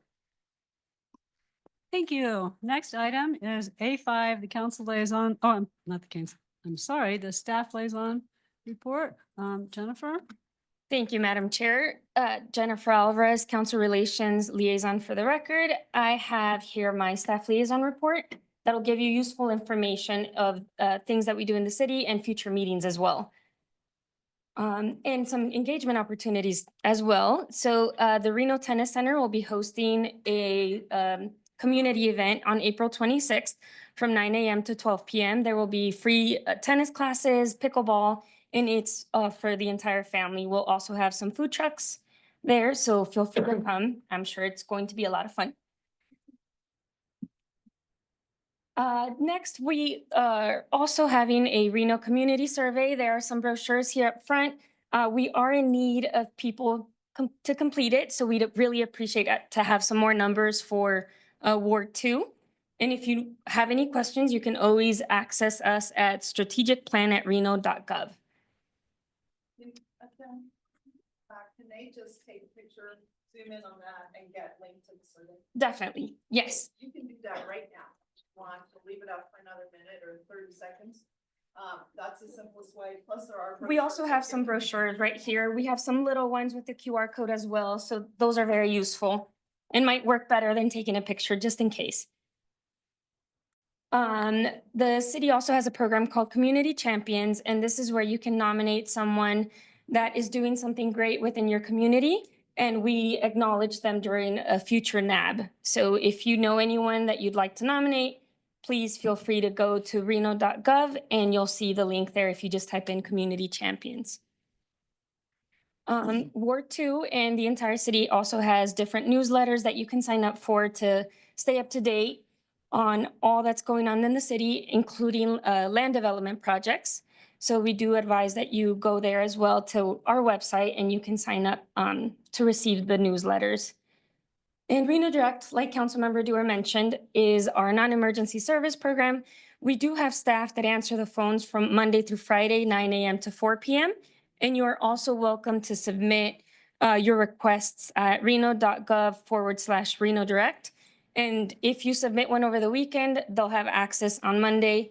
And they're very responsive, so I do apologize for those that have not heard back. But like Jenica said, our team will be making sure that we do follow up. Some future meetings. So the City of Reno Council will meet on April 23rd at 9 a.m. here at City Hall. The Planning Commission meets tomorrow at 6 p.m. and also on May 8th. And the next Ward 2 NAB will be May 20th, and we will be back at the Moana Nursery. And those are my updates, Madam Chair. Okay, thank you, Staff Liaison Jennifer. We'll now be moving on to our business items. The first business item is B1, 2025 Annual Reno Police Department Chiefs Update. Thank you so much. Hi, how are you? Good, thank you. Comfortable. We've set up a microphone over there where you can see, or do you need to run a PowerPoint? I have to run a PowerPoint, so I don't know if I can do it. Can I do the PowerPoint from up? Okay, that'll work, I suppose. You want me over here? Thank you. And this way you can talk to the crowd. Yeah. So for this presentation to my NAB members, thank you very much for having me here. I think you've all heard we're changing some of the ways that we're doing NABs, trying to make them more efficient and effective and giving you, the NAB members, an opportunity to ask questions that maybe you have of me during this presentation. With that being said, we're going to move into what this report is. I'm going to move this or I'm going to trip over it and that'll be terrible for everybody. So Catherine Nance, Chief of Police for Reno. So this is our fiscal year 24-25 update that we're going to provide. So we're going to start doing this in April of every year to our NAB members so that you have that opportunity to reach out and ask any questions that you might have. And then to move forward, you'll see the police officers here 2 other times a year to provide any other updates. One of the things for feedback, and you can provide this over to city staff, is that if there's anything that we're not reporting on that you have an interest in, we can, if we keep that data, we can provide that data back to you. But what we're trying to do is really be more effective and provide you information that really does have relevancy to your ward, to common problems that you're having and things that you want to see. Found that a lot of the stuff we were giving out before really didn't have a lot of value if you didn't know what you were looking at or context, and really wanted to provide some more effective information for you. So what's up here right now is what are our 24-25 goals. This is in our budget book. This is something we provide to council and to the city to moving forward. So you know what the police department's working on, what we're trying to accomplish, and what our primary things that we're doing. I'm going to tell you that right now, you can cross number 4 off. We are completely moved into the Public Safety Center. And we're up and running there, open to the public, amazing space. And with that being said, it's a great spot for people to come to just file police reports. If you have a meeting or anything else, there's a lot of parking and a very effective use of our space. So with that, number 4 is done. So we can just cross that off our to-do list. We finished that in August. With that, the other things that we're working on is an increase of forensic capabilities. So processing and collecting evidence and making sure that we do have the staff that is able to do those things, keeping a lot of those things in-house. Building out of a real-time information center. We are really good at that one. We're almost done. There is a lot of room for improvement. As you know that we had a federal appropriation that we were looking for to help finalize a lot of that stuff. A lot of those appropriations are put on hold for this fiscal year. So we're hoping that next fiscal year we can get a little more money and build that out. And I'm going to go into that a little bit deeper into the presentation. So I'm going to hold off talking about that a little bit. You can go back for just a little bit. Thank you. We're utilizing matrix deployment, which is in a survey that we utilized to look at how are we deploying resources? What areas are we seeing most crimes? Where are we seeing the most calls for service? how long do those crimes and calls for service take? And how are we staffing those areas to make them most effective? We do not staff a police department or deploy resources based on wards. That's a council and city thing. That's not how we deploy resources in a police department, because we look at where our service is needed. So our boundary lines don't really have anything to do with population numbers. They have to do with things like where are crimes occurring, where are our primary responses located, where do we deploy from, where do we need to have more people working at different times. And so all of those things have a completely different deployment method than you would use other things. With that being said, some of our beats and some of our districts might cross over multiple wards. So because that's how we have to deploy resources to be the most effective. Again, 4's done. We're good with that. We're working on rewriting all of our policies and general orders, practices, and procedures to ensure that they're compliant with state law and the best law enforcement practices. To do that most effectively, we've contracted with a company called Lexipol. They are a nationwide organization that looks at what is best practices for law enforcement throughout the nation, locally, and also throughout the state, to make sure that all of our cases are up to date, current, and compliant. We expect by the end of next year, we should have every one of our policies rewritten and all of our procedures and practices updated and current. Once that's done, we'll start on the best practice of annually reviewing each of those policies, especially those high impact policies, use of force, pursuits, or response to different types of critical incidents, to make sure that they are standardized and proper. We also, with the legislature that's happening currently, if any laws come out of that, we have to update our policies to reflect that. If we have any ordinance changes or municipal code changes, we have to change those to make sure that our policies and practices match that. The big goal here is to have our policies and practices match what our expectations are, and to make sure that everybody is aware of what they are. And then the last one on this is to establish a robust wellness program for peer support, mental health resiliency, and physical wellness.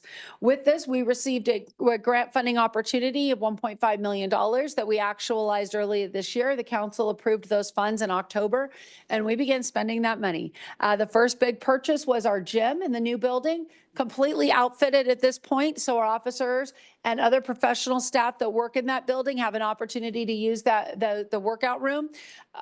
Beautiful space, and we were able to purchase that with grant funding because that was not included in our original budget for the Public Safety Center. And then all that gym equipment went in about 2 weeks ago, and people are already using it. So that's been great. The other things that we're doing at the wellness program are going to be obviously improving our peer support, mental health, resiliency, bringing in guest speakers.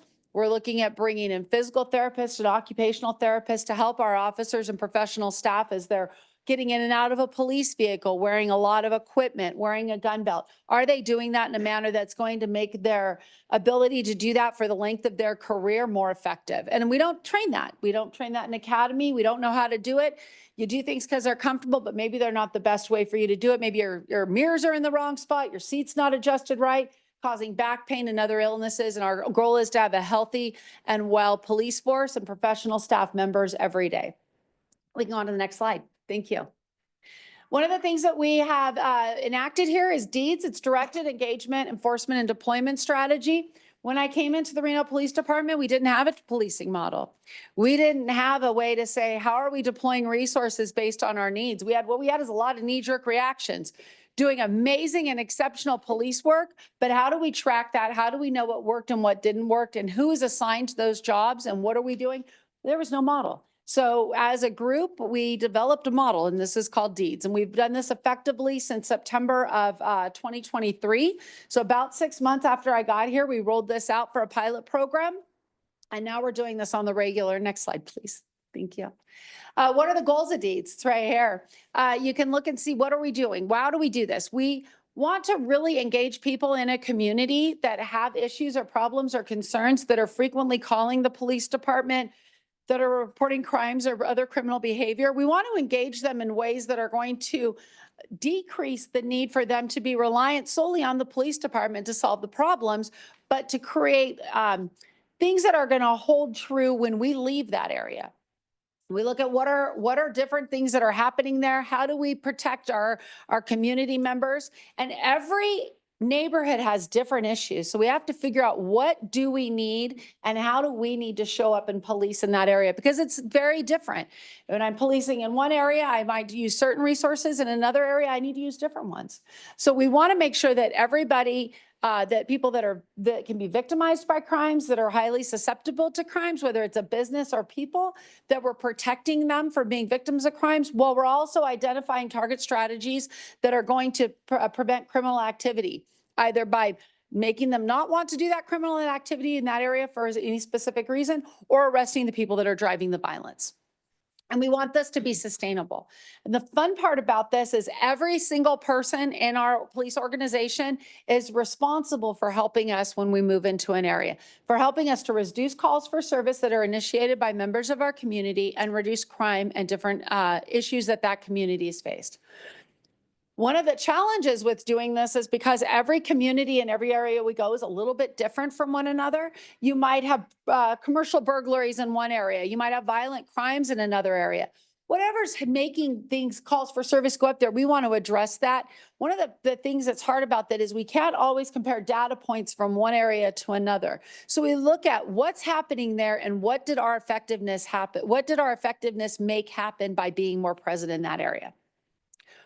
One of the things that we found is as we see more people in law enforcement capacity in an area, and when we see more activation for the intended purpose of an area, we see that citizen-initiated calls for service, people needing to call the police to report a crime, decreases. And our proactivity and productivity goes up. So it's a really effective program, and we've seen some really good things about that. Next slide, please.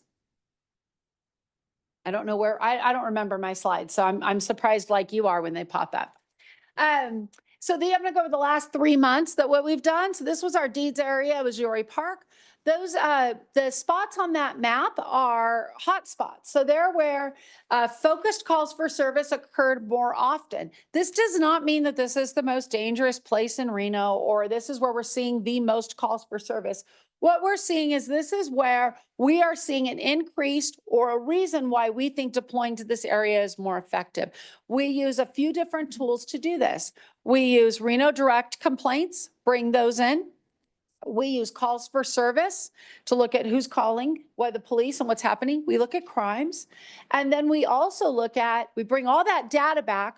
We look at what happened in the last 6 months, what happened this time last year, and what we are using predictive analysis to say where maybe we should be. So we start with those things, and we have our crime analysts bring that information forward. And then our officers that are on the street and our people that are actually going to go out there and do that work, we all meet once a month and we talk about these areas. And we as a group decide where we're going to go based on that information. Maybe we adjust some boundaries. Maybe we decide how we're going to deploy our resources. And as we're sitting in that room, the officers, the different groups that we have working for us say, this is what I'm going to do to impact this area next month. And they provide us with deliverables. They say, my traffic unit is going to go out and do more traffic enforcement in this area. My gang unit's going to go out and look for documented or registered gang members, and we're going to see if any of them are on probation or parole, and we're going to do some more enforcement on them because we feel that this is a higher gang crime.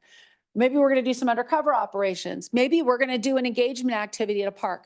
But everybody in that room says what they're going to do the next month. We write it down, come back the next month. We talk about what happened to that data and that stats. And then we say, what did you do? And we compare what they said they were going to do to what they actually did. And that's our way of holding everybody accountable to be participatory and then see how it's effective. Next slide, please. It was January. This is February. In February, we're in the Keystone area. Kind of a weird little a jaunt out there, because in the conversation we decided, hey, look, the Dickerson area, because it dead ends out there, it makes sense to add that in. We're already here, add those additional patrols in that area so we can be more effective. So that's how these maps kind of look a little funny sometimes, because we look at how can we be most effective in that area. And then next slide, please. And this is where we currently are right now. We're in the Diamonds Casino area because we were seeing an increase in different issues that were happening there along that 4th and 6th Street corridor. We really just want to make sure that we had the opportunity to be effective in that space. So I don't have any data back on this one yet because we're still in this current focus area, but we will have that. Some of the stuff that we saw as we moved into these, we saw 25 to 30% reduction in commercial burglaries and residential burglaries in different areas that we went. Like I said, some areas have different problems. So we might see a decrease in some things that we wouldn't see in another one because they didn't have a problem with it to start in that place. Decrease in violent crimes and a large increase in our proactivity citations and our arrests of violent offenders and gun arrests. One of the unattended consequences or things that we saw that was really positive is in many of the areas that we went to, we saw between a 50 and 75 to upwards of almost 100% reduction in traffic accidents with injuries. So the more we found, the more we were in that area. I know it makes sense, but I have to say it out loud. The more time we spent in an area, the less time people were doing crimes or speeding in that neighborhood. So that's how we become effective. These, like I said, these areas aren't set in stone. If we get in there, we want to talk about it and they say, well, you know, we like Wells, but we really want to move 2 blocks over. We can move the boundary a little bit. We just want to keep it small enough that we have the ability to have that impact there. Next slide. Okay. Real-time information center. When I was hired at the Reno Police Department, this is one of the things that I talked about a lot is the need for real-time and data-driven policing. We really need to make our policing decisions based on what's happening in the moment. We can look at historical data to give us some guidance, but that only tells one side of the story. We need to say what is actually happening right now. Councilmember Dewar spoke a little bit about the budget, and everybody knows that we're having a little bit of a budget issue right now. And I'm going to say that in the most pleasant way possible because the council has a very hard job of deciding how we're going to come up when we have a deficiency in our budget to make sure that we present a balanced budget and stay within that budget for the next year. We owe that to everybody in this community. So what I will not use the phrase we do more with less because that's doesn't work. We all know that. There's business owners, everybody's worked for a company that said that. And you know what the stress that puts on your employees when you're saying, hey, I know you have less resources, but I need you to work harder and do more. They're already working very hard. We need to work better with what we have. And that's what I'm walking into this with is that I have a lot of resources. I need to use them in the most effective and efficient way possible every single day. And that's why we deploy based on data. That's why DEEDS came about because we know where to put our people to be most effective. And that's the Real-Time Information Center. With the Real-Time Information Center, we use a lot of things. We use data analytics. We use crime analyst. We used videos that are video camera systems that are throughout the city, both city cameras and business cameras to see what is happening right now when something's going on. Using this information and using the Real-Time Information Center, we can see in real time what is happening when a police officer is called to a scene. A lot of times when the police are called, it is during somebody's most critical incident of their life, the highest stressful incident that they've ever been involved in. If you've ever been under a very high stress incident, if you're not used to handling stress, your brain has sometimes a very hard time processing it. When your brain has a hard time processing it, your ability to recall and remember and regurgitate that information can sometimes be flawed. And we see that when people call the police. They're calling because a high stress incident happened. Maybe they just witnessed a traffic accident and they are very panicked or scared. Maybe that old car almost hit them. The information we get from them, I can't always guarantee is exactly how it happened. Using camera systems, I can go and look after somebody calls the police and say, okay, there's an incident at this intersection. Do we have cameras at that intersection? What is actually happening? Is everybody out of their car walking around? It's a minor fender bender, but it caused a lot of stress. Or is this a very bad accident that I need to send additional resources to and fire and REMSA and everybody else? I can make that decision in that moment so that the best possible resources go and handle that incident to be both safe for the officers and our community. We'll go on to the next slide. These are the things that the real-time information says. Again, a faster emergency response. We can look at that data. We not only have the callers into dispatch, but we can also see what's happening next. We can see what is happening when the officers are on a traffic stop. Officer makes a traffic stop in an area. If we have a camera, we can pull it up, see that video of that person. We can live access an officer's body camera to see who they're speaking to. We can then try to determine, does that person have any warrants? Are they a threat? Is there other people in the car? What is happening at that moment? And provide that information to other officers in the area and that officer on that call to make sure that we are getting the best possible response. Crime deterrence, we use the predictive analysis and crime mapping. so that we know where things are going to happen and we can move into that space next. And then we use, we just got approved through ARPA funds, through council, and we're going to start rolling this out soon. A gunshot detection system in a 1 square mile area, which would allow us, if there are gunshots heard in that area, the computer data system puts that directly out to the officers and directly to dispatch, allowing the dispatchers not to have to wait for a call to come in if one comes in. And because sometimes people don't call because they assume somebody else will, or should I even call? I don't know. I'm busy. Maybe they don't even care. All that self-doubt creeps in when you hear something like that. And we take away that moment of uncertainty, and it goes straight to the dispatch center, who then they can immediately dispatch an officer to that. And they also can pull up the camera systems at the same time to see in real time what is happening after that gunshot occurs. It creates a safer response for us and allows us to be better at how we respond. This is a collaborative approach that we are using with Sparks Police Department and other emergency management services. We're using the EOC, we're using fire agencies, we're using other people in our community that we can look at each other's data to make sure that we have the most accurate guide. I'm going to really touch here on the transparency piece and the trust. When we are able to determine what is happening in a community better and how that community wants to be policed, it allows us to show up in a manner that is going to be most effective. That transparency creates trust in those communities, which allows us to police better. It allows people, when they've been victimized by crimes, to want to come forward because they have the thought that the police are there to help them and are going to take their complaints seriously. And so everything that we can do to improve that transparency and trust increases our communication with our community members, people that are here on vacation, people that are living here, and to know that we are here to support them and to make this a safer community overall. Next slide, please. With regards to the neighborhoods, you try to have a couple people within each neighborhood who become familiar with a neighborhood. Because obviously you're going to wear accidents and everything, but I'm just wondering how you deal with having your officers be familiar with those particular areas they're going to work on a regular basis. Overarchingly, our officers are assigned to a specific beat, which is a small area that they're responsible for. So they get to know the businesses and the people that are there. It is really hard to get to know people in your communities now. I'm sure you all kind of know this. People don't come outside as much. So when the officers drive down the road, there's not really people just hanging out, usually waiting to wave at the police. There's not a lot of kids playing in our streets. So we have to come out differently. So we have to show up for community meetings. We have to go to places of business, and we just have to be more available when we handle calls for service to open that up. But they are assigned to beats. At dad meetings. Great. Yeah, and here. So if you want any more information on how to register for the camera registry system, you can absolutely go to our website. You can scan that QR code, and there's ways that you can participate in that. Next slide, thank you.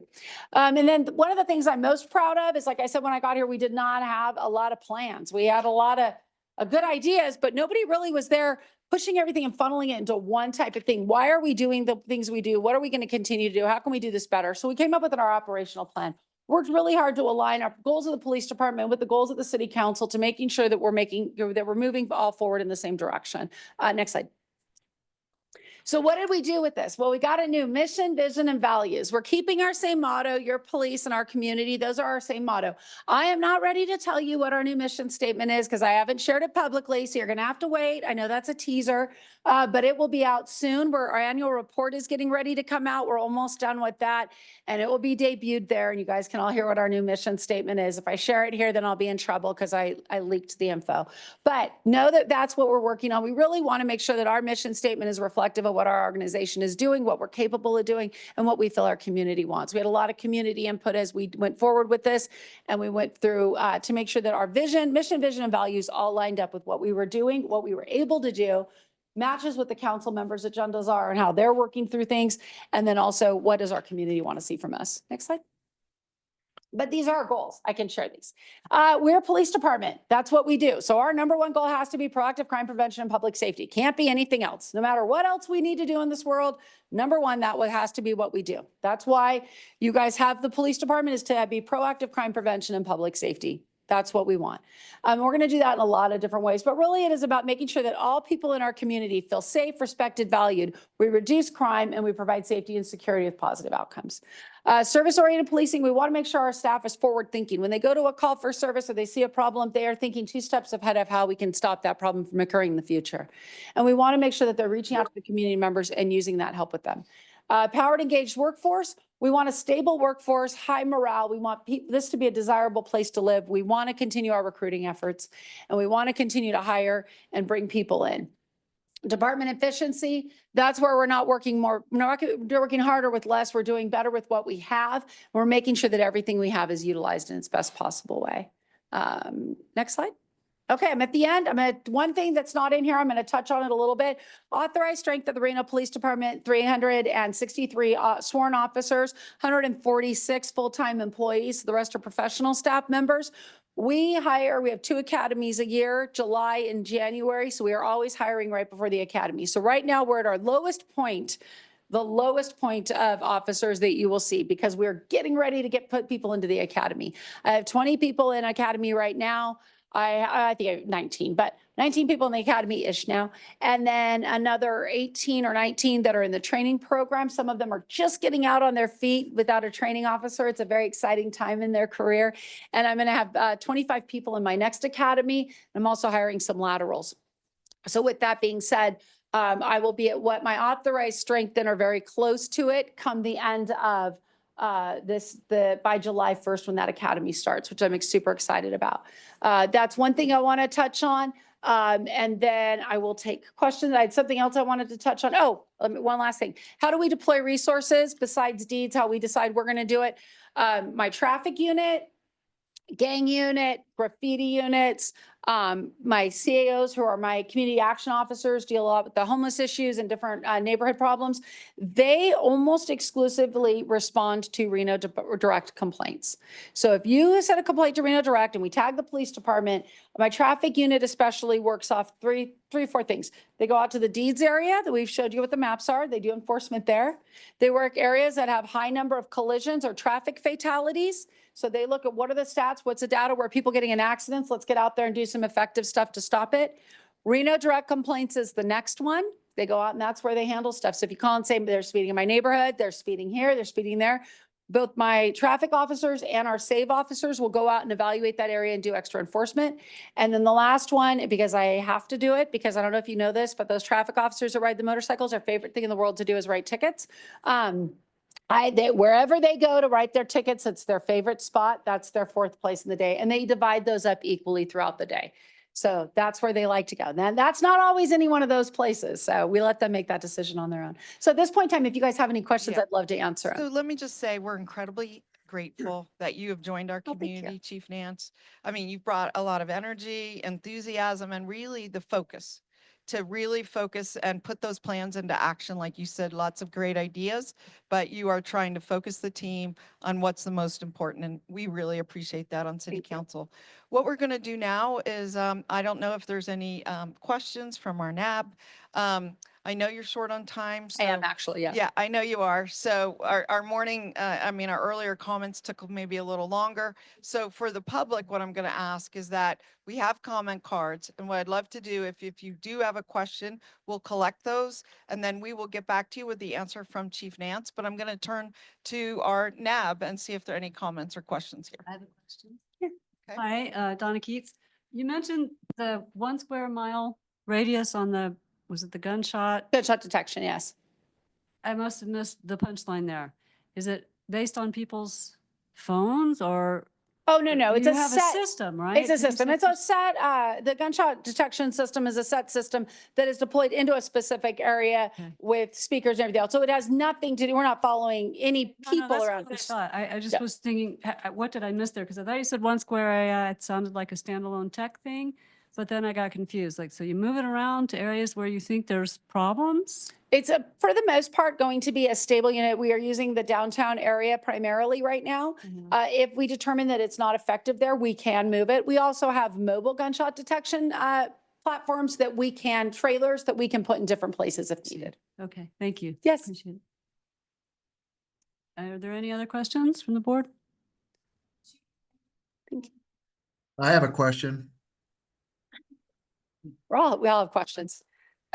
Vice Chair Titzel, Audrey Keller is commenting right now, and then we'll call you next. Okay, thank you. In light of all the risks.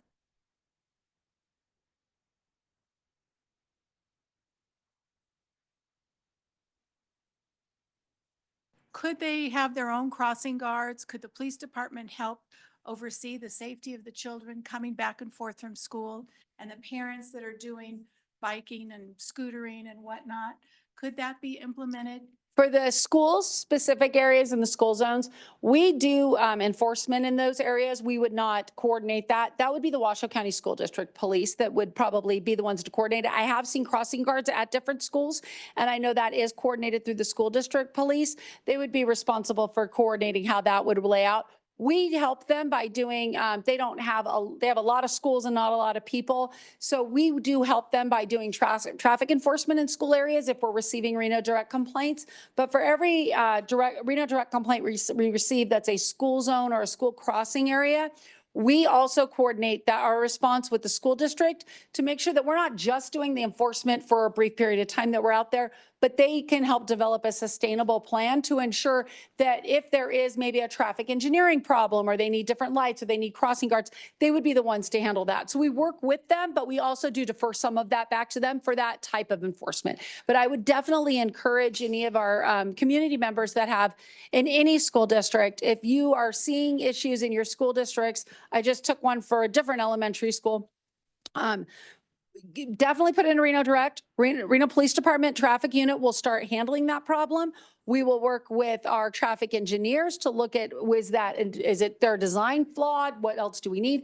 But then we reach out to the school district to make sure they are also present, because it is their responsibility, the school district's responsibility, to make sure kids get to and from school safely. So we don't want to take on their job, but we also want to make sure that we're great partners with them, work phenomenally with them. Great department. Yeah, and I'll just add that several times I've had a chance to work with Chief Nance's staff. So worked with Public Works on a particularly difficult traffic area for schools, and actually got our Public Works director out there. One time, I thought that it was so terrible. I mean, they were driving 45, 50 through the traffic, through the school zone at school let out at the 15 mile, that I called her senior deputy immediately, and he sent over a motor cop in the moment and gave out tickets. So, I mean, you have been very responsive on that, but a lot of times it is how it's designed, and are there sufficient blinkers, crossings, and those kind of things. So thank you. If you look at schools, a lot of them aren't brand new. So the streets that they're on were developed a long time ago. And so we have to make sure that we're modernizing with what the needs are. But we don't know if it's a problem until someone says it. And unfortunately, until an accident happens, and then we're made aware of it. Any other questions from the group? Thank you. That was a fantastic presentation. I have a question. I'll tell you what, I'm going to take 3 questions from the audience, and then anyone else, if you can write your question down, we'll get right back to you, but we'll make it really quick. I know we're just a little pressed for time. Can I ask my question? I'm sorry, we first have another NAB member. Yes, go ahead. This is Dave Titzel. Is it my turn to ask a question? Yes, go ahead. Okay. Chief Nance, does Reno PD work with ICE to help deport residents? And if so, how does that work? And does it discourage them from wanting to call the police if you do? Yeah, so the Reno Police Department has a policy. It's online. It's available of how we handle immigration status or questions about people's immigration status. Immigration is a federal offense. It is something that is not a state or local offense. It is not something the Reno Police Department can arrest somebody for. We do not ask people about their immigration status. We do not do anything to discourage people from reporting crimes based on immigration status. We do want people to continue to report crimes. We have in the past year helped about over 100 people that were victims of crimes and did not have citizenship obtain what would be called a U visa. There's a couple different terms for that allows them to stay in the country legally at that point because they're a victim of a crime if they're cooperating with the investigation. We If somebody has a warrant, regardless of what that warrant is for, if it's an immigration warrant, a traffic warrant, a felony warrant, if there is a warrant in the system, we will arrest somebody for a warrant. I have no way of determining what that warrant necessarily is for, if it's based on solely on immigration status or if it's based on immigration status plus felony crimes. The warrants are very different. So if there is a warrant, active warrant in the person, that is something that we will arrest you for. But as far as immigration status, it's not something that we can enforce. It's not something that I have the manpower or staff to enforce. And it's not even a way that I can even verify somebody's immigration status to enforce. So whatever everybody's views are on immigration, that has really nothing to do with what I legally, as a Reno police officer, can enforce. As far as our partnerships with federal agencies, we do have partnerships with federal agencies that do have the ability to enforce immigration. What we do with those partnerships is if they need assistance with a violent felon or a felony criminal behavior, we will provide assistance. We will also provide assistance if these are of our fellow law enforcement agencies of any jurisdiction locally are in a dangerous situation and they need our help. We are going to go and provide public safety both for those officers and for the members of our community. But again, immigration is handled by our federal partners, and that would be their job. It is not my job, so we kind of have different roles here. That being said, you can look at our policy. It's online, publicly available.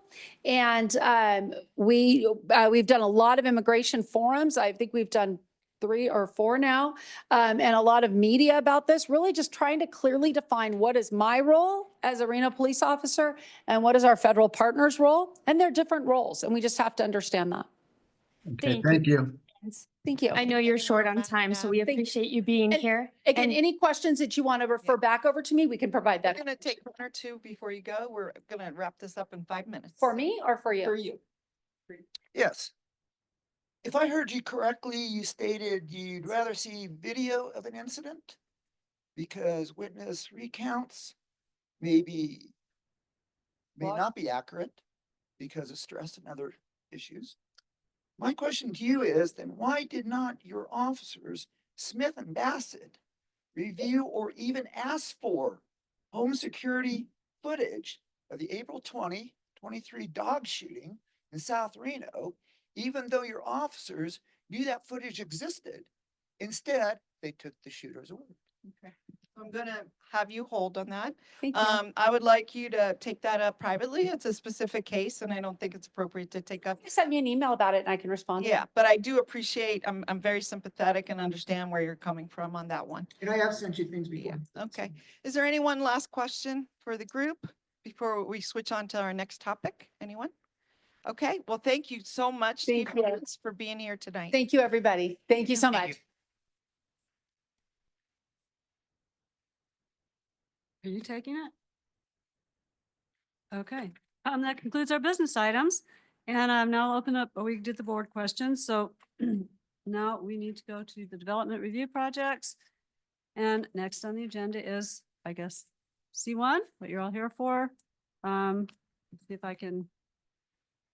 MUP 25000009, Terraform Jiffy Lube for discussion only. We have a presentation? Yeah, I think we have Elliot. Do you want to, we set this up so you could sort of talk to both the NAB and the group here. And then I don't know if you have any other people are going to participate with you today, or is that for question and answer? Okay.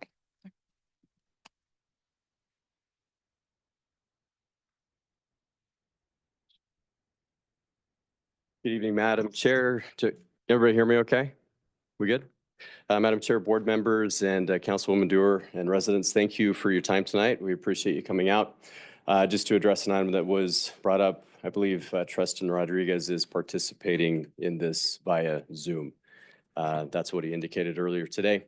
As was mentioned, my name is Elliot Smith. I'm one of the managing partners for Terraform Companies. We're a single tenant net lease retail development firm headquartered in Salt Lake City. You can go to the next slide, please. Well, next slide, that's table of contents. Just a brief sketch. I believe I have 10 minutes, right? Is that what I have? I'll try to keep it tidy and stay within that time frame. So next slide, please. Thank you. Just a little about who we are, what we do. I won't get into that. You can look us up online if you're interested. Next slide, please.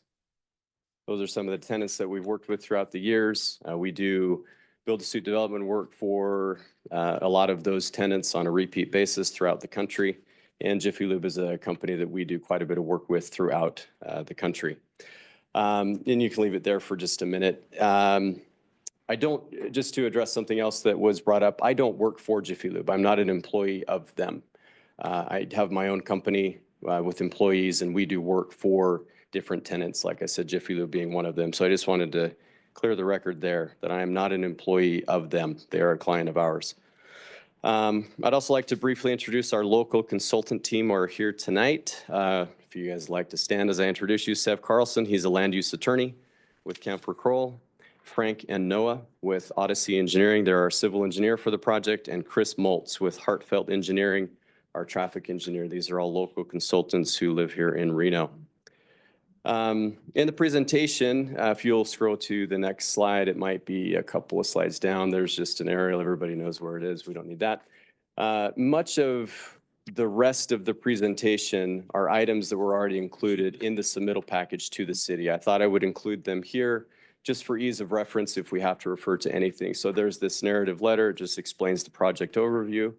Next slide, please. And this letter here is the, hold on. Yeah, so there's the narrative letter along with the minor administrative conditional use permit and alternative equivalent compliance findings letter. That's what you're looking at here, indicating that we have complied with the application requirements for the site plan, the conditional use permit, which I will refer to here forward as CUP, and the alternative equivalent compliance submittals, which I will refer to hereafter as AEC. Those are the abbreviations. As was mentioned, this NAB meeting was not required for our submittal for reasons that Councilwoman Dewar already mentioned, but we agreed to the request from Councilwoman Dewar and city staff to hold this meeting and are here in good faith to address your concerns. We were scheduled to have a NAB meeting in March. We received feedback from you and the staff that you thought we were trying to hold that NAB meeting at a time when nobody could attend because it was over spring break. That is not true. It was the regularly scheduled NAB meeting. That's all we were doing is getting on the next agenda. We agreed to defer that NAB meeting to tonight to maximize attendance so we could address your concerns. We were supposed to have a decision by the city in February, but we opted to defer that decision to allow time for this non-required NAB meeting so that you could all be here tonight. We've also included many of the same items we submitted in this presentation, such as site photos, building floor plan and elevations, and a landscape plan, and I'm happy to get into any of those, the details of any of those items if you would like, but from the many phone calls and emails that I've received, which I tried to respond to all of the phone calls. I haven't had time to respond to the emails yet. And then in addition to the comments that we've heard tonight, I've kind of concluded that the main concern is use and traffic. So I will make that the focus of the balance of the presentation. First, I'd like to touch on land use and property rights. We submitted an application for a use that is approved in the neighborhood commercial zone, subject to a minor CUP, meaning that city staff is the land use authority to grant approval after checking for compliance to code and ordinance. As Councilwoman Dewar stated, no NAB, Planning Commission recommendation, or City Council approval is required for a minor CUP. And Councilwoman Dewar, please correct me if I'm inaccurate in anything I state here. In correspondence with the city, they've indicated that we meet all of the requirements for the site plan, minor CUP, and AEC. The bottom line is our submittal complies with code and is allowed in the current zone with the minor CUP layer. We are not seeking a zone change. I understand the concern of residents, but whenever there's a vacant parcel in an area that is zoned commercial, especially infill parcels, the expectation is that it will eventually get developed into something and not remain vacant forever. The adjacent properties in all directions, except across Hunter Lake to the north, are all commercial uses and commercial zones. Second, some specifics regarding the Jiffy Lube use. Due to the size of the parcel, this is a 2-bay, not a typical 4-bay facility. Because of that, It will be limited to oil changes only, with an exterior smog inspection lane. No brakes or tire services will be offered here. Hours of operation are 8 a.m. to 6 p.m. with some minor seasonal adjustments. The franchisee that would like to locate here, our client, is the same franchisee that operates most of the Jiffy Lubes in the Reno-Sparks area. They take pride in maintaining clean facilities. Another side note is that no overnight car parking is allowed at any Jiffy Lube facility. Third, for any item here, any here who think the property is contaminated and undevelopable, but because of the gas station that was on that property many years ago, that is incorrect. We have an environmental site assessment from 6 months ago stating there are no recognized environmental conditions on the property. Any contamination from the previous gas station on the property was identified and cleaned up nearly 30 years ago, and the regulatory agencies issued what's called a no further action letter. Fourth, I'll address traffic. As you can see in the trip generation study beginning on page 36 of the presentation, if you can skip to page 36, these are just some site photos in our site plan submittal, elevations, civil plans. Right here. Quick lube vehicle shops, in this case Jiffy Lube, are relatively low traffic generators in comparison to other uses. There is nothing in city code that requires this type of a trip generation letter, but we prepared one anyway for this discussion and for your information. Based on ITE, which stands for International Traffic Engineers tables, approximately 17 trips during AM peak hours, which are 8 a.m. to 9 a.m., and 25 trips during PM peak hours, which are 5 p.m. to 6 p.m., can be expected. The PM trips are well after the afternoon school hours.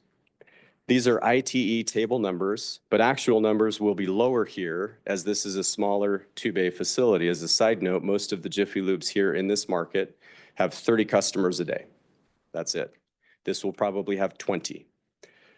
Furthermore, lube shops are not considered what are referred to as destination locations, meaning something you plan out, but are rather convenience locations that a customer considers as they are driving by the area, in this case, maybe the grocery store. So the number of organic new trips generated by this lube shop will be negligible.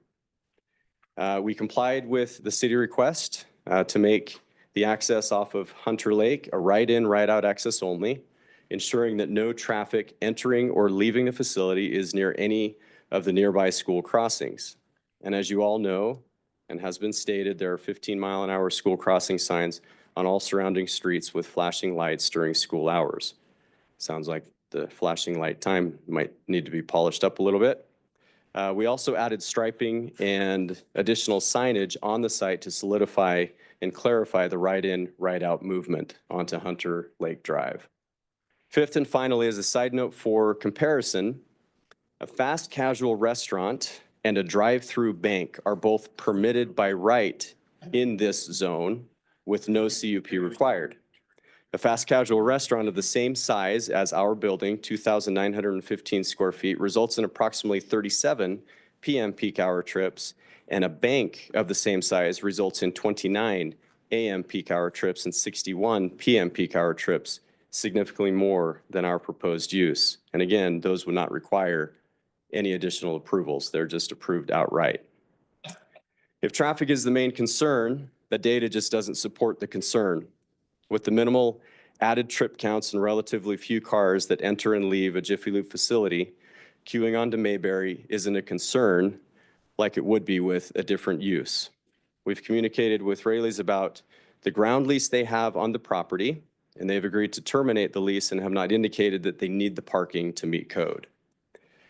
I'm happy to address any questions that are professional and specifically pertain to the data and the facts.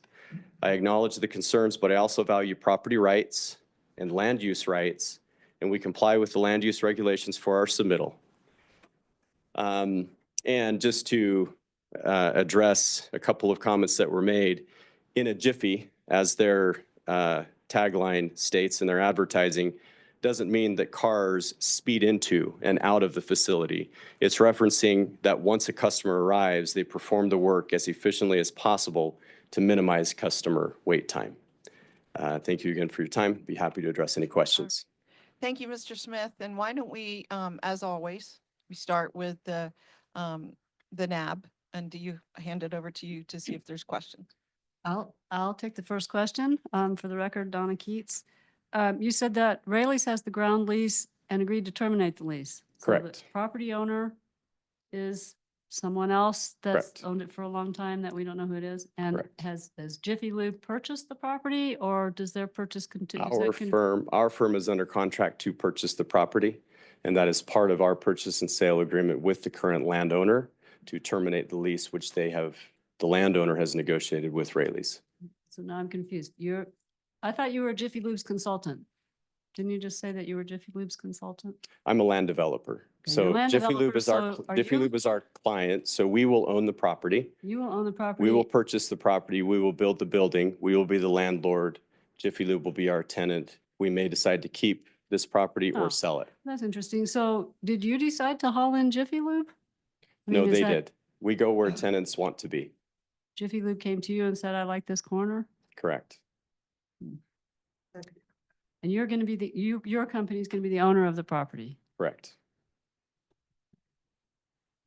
Right, any other NAB comments? Please. Sean McCoy for the record. And can you pull your mic close? I know we're not used to being in this kind of building. Absolutely, thank you. You brought up the trip generation study, and I just, looking through that, I just wanted to be clear. And first, let me thank you for coming. Of course. You were not required to do this, so I do appreciate you taking the time to come and be open to this conversation. The first question I had about the trip studies, it looks like the data points are from August 2023. Is that correct? I believe so. I may defer to Chris. Is it okay if I bring up some of my team members to answer specific questions? Chris, right here. Chris Moltz with Hartfield Engineering. He's a traffic engineer. Sorry, what was the question? I was moving and I didn't hear everything. Just that it looks like the data we're looking at for this trip generation study was from August of 2023. Yes, that is the most recent. You're talking about the Trina report? Mhm. Yes, that's the most recent NDOT traffic counts. So NDOT has a network, you could look it up, called Trina. They have traffic counts all over the state, including Reno. And one of the locations right near this, there's two locations right near this project, and that's the most recent data. And is that standard? You guys just use data that might be a year and a half, 2 years old before? Well, typically, we don't even look at data for a trip generation study. We would get new counts for a traffic impact study. But I just wanted to show that, hey, this is what the typical traffic flow on the street is, to show whether it's extremely busy, not busy. The traffic flows are between 400 and 900 vehicles per day, no, vehicles per hour for either segment of the street, depending on the time, which sounds like a lot, but some of the more busy streets are, 20 to 30,000 vehicles per hour. So Is it residential streets or just busy streets? Sorry, you're. Yeah, if we can hold the comments, I will take comments from. yeah, I mean, anyone can look it up. You could see how busy where you live and what streets are, but this is all public available data published by NDOT. So. Okay, the reason why I asked is I looked at this and saw that it's a couple years old. Again, Sean McCoy for the record. And that's a little concerning to me. It's also concerning that at least half the time was before school was back in session. One of the Yeah, Washington County I School don't District do balance. I don't do the traffic counts. Like I said, if you want to use the website and you can go back in time and look at other traffic This is reports. your report, correct? Yes, So you but chose. I'm citing, You chose this specific dates? no, I including the chose the report? most recent data. Okay, so August 9th to the 16th was just the most recent data. Yeah, it's just that I just picked the Okay. most recent year and I downloaded it and that was it. Okay, So, Sarah? Thank you. My other comment, I guess, Well, let me just go around, Sean. sure, yep. Are there other NAB members that have comments or questions? Oh, this is for you, for Audrey. You said that I'm sorry, Audrey Keller, for the record. You said that you were anticipating 20 customers a day for this location, and you're open 10 hours a day? That's 2 customers an hour. That means there's 2 cars an hour impacting the neighborhood. Is that correct? Seems a little low for a business that's going to be spending a lot on rent. That's why I brought up the data tonight. Okay, So so the what answer- you're saying is so- that the residents would expect 2 cars an hour going through the neighborhood. Is that what you're claiming? Do you need my name again for the record as I'm responding here? Okay, Elliot Smith. So it doesn't work that way. That would be an even smoothing of the traffic counts throughout that 10-hour period. And that's why I referenced specifically AM peak hours and PM peak hours. So the peak AM hours, as I referenced, 8 AM to 9 AM, and then it's pretty dead from 9 until noon. Some customers come between noon and 1. I mean, just think yourself as a customer when you take your car in to get services, when you can do those services. And then the evening hours are typically from 5 to 6. So it would be 20-ish, 25. I'm not saying that's what it will be. I'm saying estimates based on current volume of other stores here locally that are bigger with more bays, more facilities, and more services. Extrapolating that data to a smaller store that doesn't offer as many services, that's roughly what this franchisee anticipates will be the case, is 20 to 25 cars per day in those peak times. In the peak hours, so the families with the children that are going to school at 8 AM, I think that might be their chief concern, their peak hours. Their peak hours coincide with your peak hours. And I had one other question. The plan appears, how many employees will be on site? Looks like there's parking spots. Those parking spots are there based on city code. So that's why we have the amount of parking spots that we have. Generally 3 to 4 employees there at any given time. Okay, thank you very much. You're welcome. Any other NAB members? Okay, back to you, Sean. Thank you. This is maybe for the project engineer, but anybody who wants to answer it from your group. When I look at the report, it says the project's going to create a benefit to the community by providing a vehicle maintenance business within the community. We heard that this isn't a point of destination. People don't seek out this location. They're going to be driving by. Ostensibly, that means they live in the community that's supposedly getting the benefit. But what I've heard tonight and what we've heard from the letters to the city council is a community that does not want this. So if the community's saying, we don't want this benefit, does that not play into the analysis at all for you guys to kind of look at it and go, well, maybe another use would be a better idea or location for Jiffy Lube? It may or may not. I'm going to convey what we discuss here tonight with Jiffy Lube. They're the tenant that will pay the rent, and they'll be the ones to make that decision. Thank you. Right. Do you have any more NAB members with comments? Are there any other NAM members anymore? Anybody else want to ask a question? Hal? Yes, sir. I'm sorry, Hal Taylor. And can you lean into that mic there, Hal? There's no building on this project at this point, right? Trying to Correct. get some idea what your timeline is going to be. If in fact you get the approvals that you need and you're going to put this facility here with changes or not, when do you think this is going to be an active commercial site?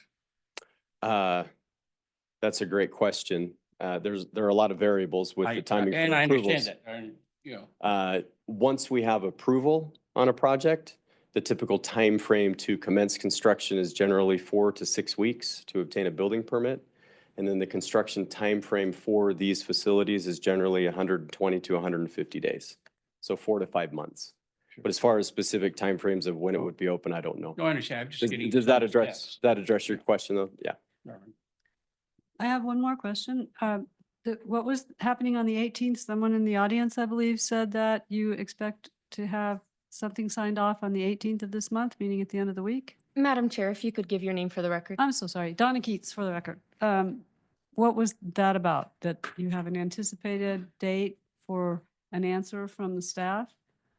Elliot you don't? Smith for the record. I don't know what that resident was referring to. You might Okay. want to ask that of them. Okay, okay, so. We're told, even though it's not a decision, that Dan Harmon, for record, that Treston Rodriguez will make the decision on Friday. It's very confusing, that's because the word decision keeps being said, but it's not a decision process. So Okay. pardon me, it is very confusing for the neighborhood. We'll just call you in a second. You can make that comment with the mic so people can hear. We're recording this and it's for Zoom too. And everybody does have loud voices, but it really helps to have the mic. And I think we have another mic here. Can you help us? So we're gonna just open to the audience. I'm gonna start over here, actually. Does anyone in this quadrant have a question for Mr. Smith? Yes?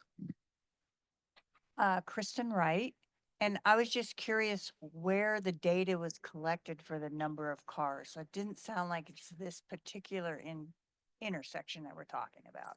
Correct. So I'll take a stab at this, Chris, but feel free to push me aside if I state this inaccurately. So ITE, which as I mentioned, stands for International Traffic Engineers. Is that right? Oh, Institute of Transportation Engineers. Similar thing. But cities and traffic engineers look at ITE table. It's a national database of trip counts and traffic generation for different uses. So in my presentation, I also referenced a sit-down restaurant and a bank. If you just Google ITE, it will tell you a certain land use code for those specific uses. And then it has a table that, we're talking averages of averages here, but it will state that for this particular use, during peak hours, whatever those peak hours are for that establishment are X number of trips, right, for the AM and the PM. So the numbers that I referenced are from an industry standard common practice that are used by municipalities and traffic engineers. Is that accurate? Apparently not. Chris will talk for Heartfelt Engineering. Yes, that's correct. So it's Institute of Transportation Engineers, and they are the national standard by all traffic data is judged and every jurisdiction relies on. So I think her basic question, though, it wasn't specifically site specific, but more of a general assignment of traffic to this kind of business. Is that the idea? Were you asking for the business traffic or for the street traffic? You stated a number of cars that go by. Oh, yes. An average. But I don't think it was at this intersection. Is that correct? No, they were immediately next to this intersection. It is public NDOT data. They go out, do traffic counts throughout the state, including all of Reno. And sometimes the data isn't close, but these two traffic stations are extremely close. And where are they? Seems like it's a secret. One is on Mayberry and one is, sorry, I forgot the street name. Is it Hunter Lake? Is that the correct? This is at the intersection of Hunter Lake and Mayberry. Yes. So Yeah, is it right at this intersection? pretty much within a few hundred feet. All right. So we're going to move on this way. Anyone? I'm going to go here. Yes. Dan Harmon, can you explain in the application, I'm not sure if this is, I'm assuming you guys, project analysis standard to deviate. Can you explain that more? The standard we're requesting deviation from would be the standard that building frontages cannot face the street. In this case, there's limited area to the site to be designed in this manner, and the property on the corner with two frontages, making it more difficult to design the site without the front of the building facing one of the two streets. Sure. Can you explain that more? It's Sure. just a lot of this is confusing to me. I hear you. It's confusing for me as well. And that's where the AEC, the Alternative Equivalent Compliance, comes in. And Councilwoman Dewar, Sev, correct me if I'm off here, but the AEC, so first of all, this use, as I mentioned, is permitted in the current zone. And the reason that it is a minor conditional use is because that is what is noted in Section 18 of the code for a land use of this type. So if you have a land use of this type in an NC zone, then it requires a minor conditional use, which is approved by staff. And then staff takes a look at our submittal, the site plan, the CUP, and then if there's anything that doesn't comply with code, which in this case, there is a code requirement that says that no bay doors can face a public street. Well, there's a hardship here because it's a corner lot. There's also a provision in code that is called alternative equivalent compliance, where if we can't meet that, then we can do additional things in the code to meet that requirement. And so what we've done is, because we have no choice but to have the bay doors face a road, there's just no other option. There's enhanced landscaping along Hunter Lake Drive that we will do with the berm and screening and more trees to screen that. So that's what, does that address your question? Kind of? Is it the bays are not supposed to face a street? Because most of the Jiffy Lubes, the bays face a street, or is it a residential street with homes they're not supposed to face? That's a good question. I don't know. Let's, can we scroll So to the we'll put site that one in plan? the parking lot. What we're gonna do is make sure that Tristan Mhm. in planning has these questions. He can listen, but will have the minutes and he'll have these questions. And if we've been unable to answer any, then they're gonna have to get an answer. Okay? So Tristan, just to Elliot Smith again, for the record, Tristan has indicated that we meet the requirements for the site plan, the CUP and the AEC. So as far as why some of those things are there, I don't know why. All right. It's a city code question. Okay, we're going back one. Thank you, Bridget Harmon, for the record.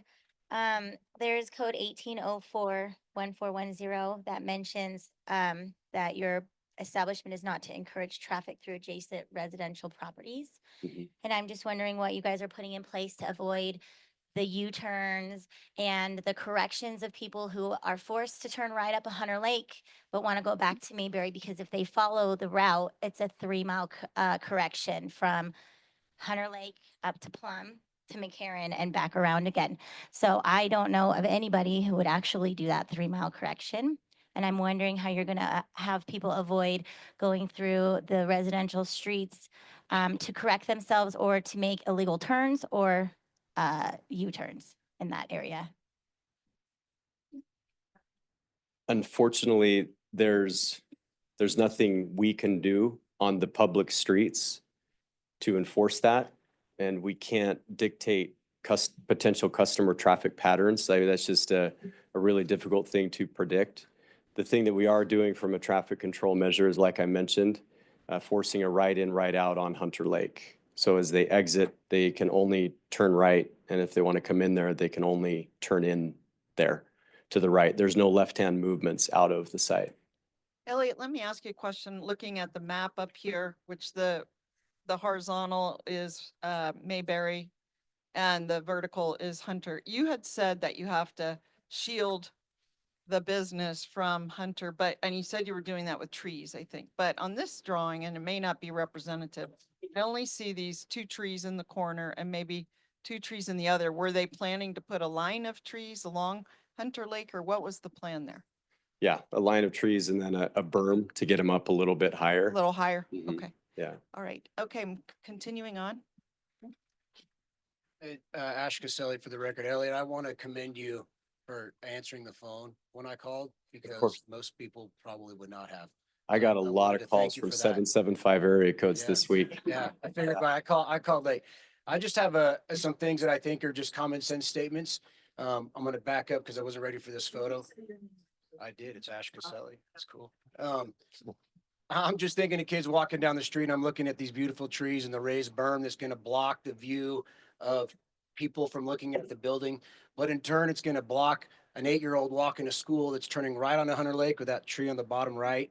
And the people that are going down Mayberry, if they're looking to the right and when crossing the street, all this beautiful forestry that's blocking my view from the building you own.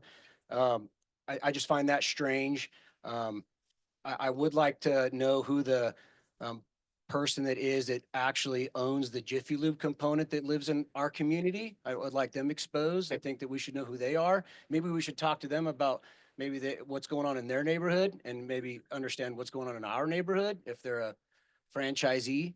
I think that's important. And I think, Naomi, I'd really like to know where you stand on this as well. I think you should be on the record on what your position is with the people that voted for you. Yeah. I'm not going to render a position because it's not up to me, but if it does come before me, I will certainly share that. I've always have. I do. I appreciate it, but so do you. And you all are participating here today, and I'm not in that decision-making loop at this time. So I'm sorry. I just don't want to influence the outcomes. Yeah. I'm not a math wizard, and I'm not a business owner, but I did the quick math, just ate an 8-hour day based off of a $67 lube. That's about $2,000 a day. If you have 2 kids working there at minimum wage, you guys offer $15.98, rounded up to $16 an hour. That's 100, sorry? Said 4. Well, I did it for 2. I'm sorry. 2 guys do, 2 guys, 1 guy to direct you in, 1 guy to do the oil. That's $128 a day, $250 per person for 8 hours. Who could possibly think that this is not, and I don't want to mock you, but that it makes sense for a business owner to operate off of $1,750 a day? I guarantee that building costs a lot of money to rent from you. That doesn't make sense to me. The numbers don't add up, which makes me guess that the data from the report is not accurate on how many cars are actually going to use it. The 20, I rounded up to 30, mind you. $2,000 is 30 cars a day, not 20. It just doesn't make sense, and it just makes it hard to be on Team Jiffy Lube when the data doesn't present itself well, the math doesn't add up. No business owner would operate under those numbers. So you know what I'm saying? It's just weird. Sure, I respect, can I respond? Elliot Smith, for the record. I don't take any questions personal or as mockery. It's a valid question. And I don't mean to sound trite in my response. I mean, we certainly vet our tenants, especially in the current environment that we're in with a lot of macroeconomic stuff going on. I won't get into that. That's an entirely different topic. But we have a lot of conversations with our tenants. We've asked this tenant no less than 5 times, are you sure you want to go here? Are you sure you want to be here? Do your numbers work? Because we're buying the property, we're spending money to build the building, you will owe rent to us. Is this viable? And after the 5th time, they said, guys, yes, it's viable. Our models work. We want to move forward. So, I mean, without getting into the weeds of their pro forma and a detailed analysis of, profit and loss and all that kind of stuff, that's the feedback we received from the tenant after we asked several times the same questions that you're asking me. And I think Mr. Smith also offered to, again, visit with your client based on the outcomes here. Oh, what for you're sure. hearing. No, they're texting me And I right just now. want to answer the question a little bit more about my opinion.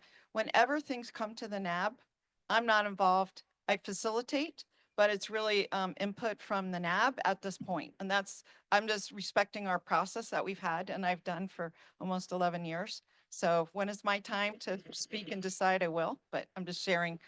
May I, He may, didn't answer. I'm so may I sorry. also answer, you brought something up about the landscape plan, Yes. and I mean this sincerely. If you want to get together as a group and redline our landscape plan along Hunter Lake, show us what you want and we'll do it. You didn't answer on who is the person that's owning this franchise. Oh, it's a group out of Utah, but they operate over 100 stores in 3 different markets. This Excuse is, me, sorry to interrupt, but we need to move on to the next person due to, so Okay. we can Yeah, allow thank everybody you, to make a Judge. comment. we'll talk after. Check something. Green card holder. Am I allowed? I'm a green card holder. Am I allowed to ask a question here? Okay. Atlanta Robertson. Oh, okay. Atlanta Robertson. My question is, if Jiffy Lube decide that they don't want to go ahead with this project, will you still be buying this for another business? Excuse me.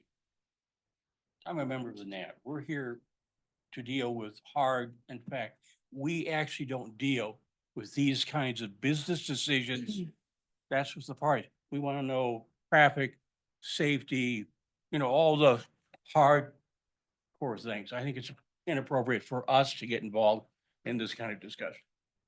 It's not inappropriate for her to ask, and he can say he doesn't want to answer. But this is an opportunity, Hal, relevant or not, to ask their questions, and I'm just trying to respect that process. So I think you had a question back here.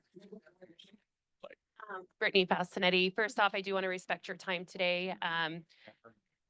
One, how do we get updated data to accurately reflect traffic measures? That would be during the school year.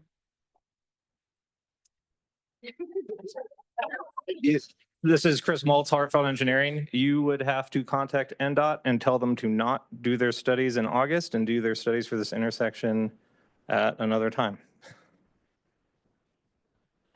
I believe you're paid for that as part of the engineering company. Number two, how do we, I find it just kind of interesting during the presentation that all of the pictures or portraits were skimmed through today. And so I'm curious on how we get access to this report. Oh, sure. And I didn't mean to skim through, like I mentioned, the Elliott Smith for the record.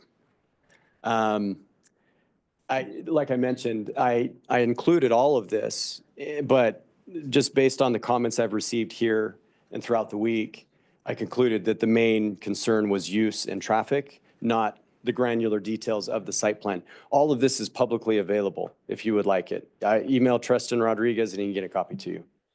Yeah, I want to answer that. Actually, we post everything that is provided to us on the Ward 2 NAB, and let me confirm with Jennifer.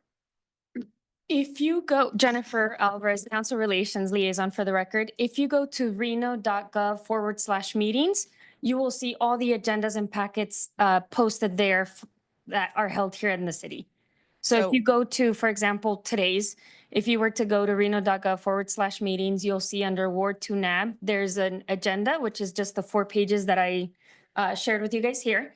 And then the packet, which is everything that he provided to us. Right. Also posted will be, I think it was Mr. Harmon put up a 3-element slide. That'll be there too. Okay. All right. And back here. My name is Leela Lehrman and I live in Ward 2.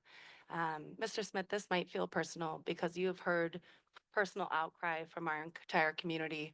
And in your, I believe it was first or second slide, you said you build relationships through trust, accountability, and integrity.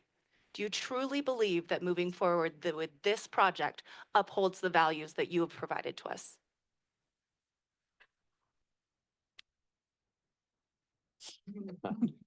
Oops. Elliott Smith for the record. That's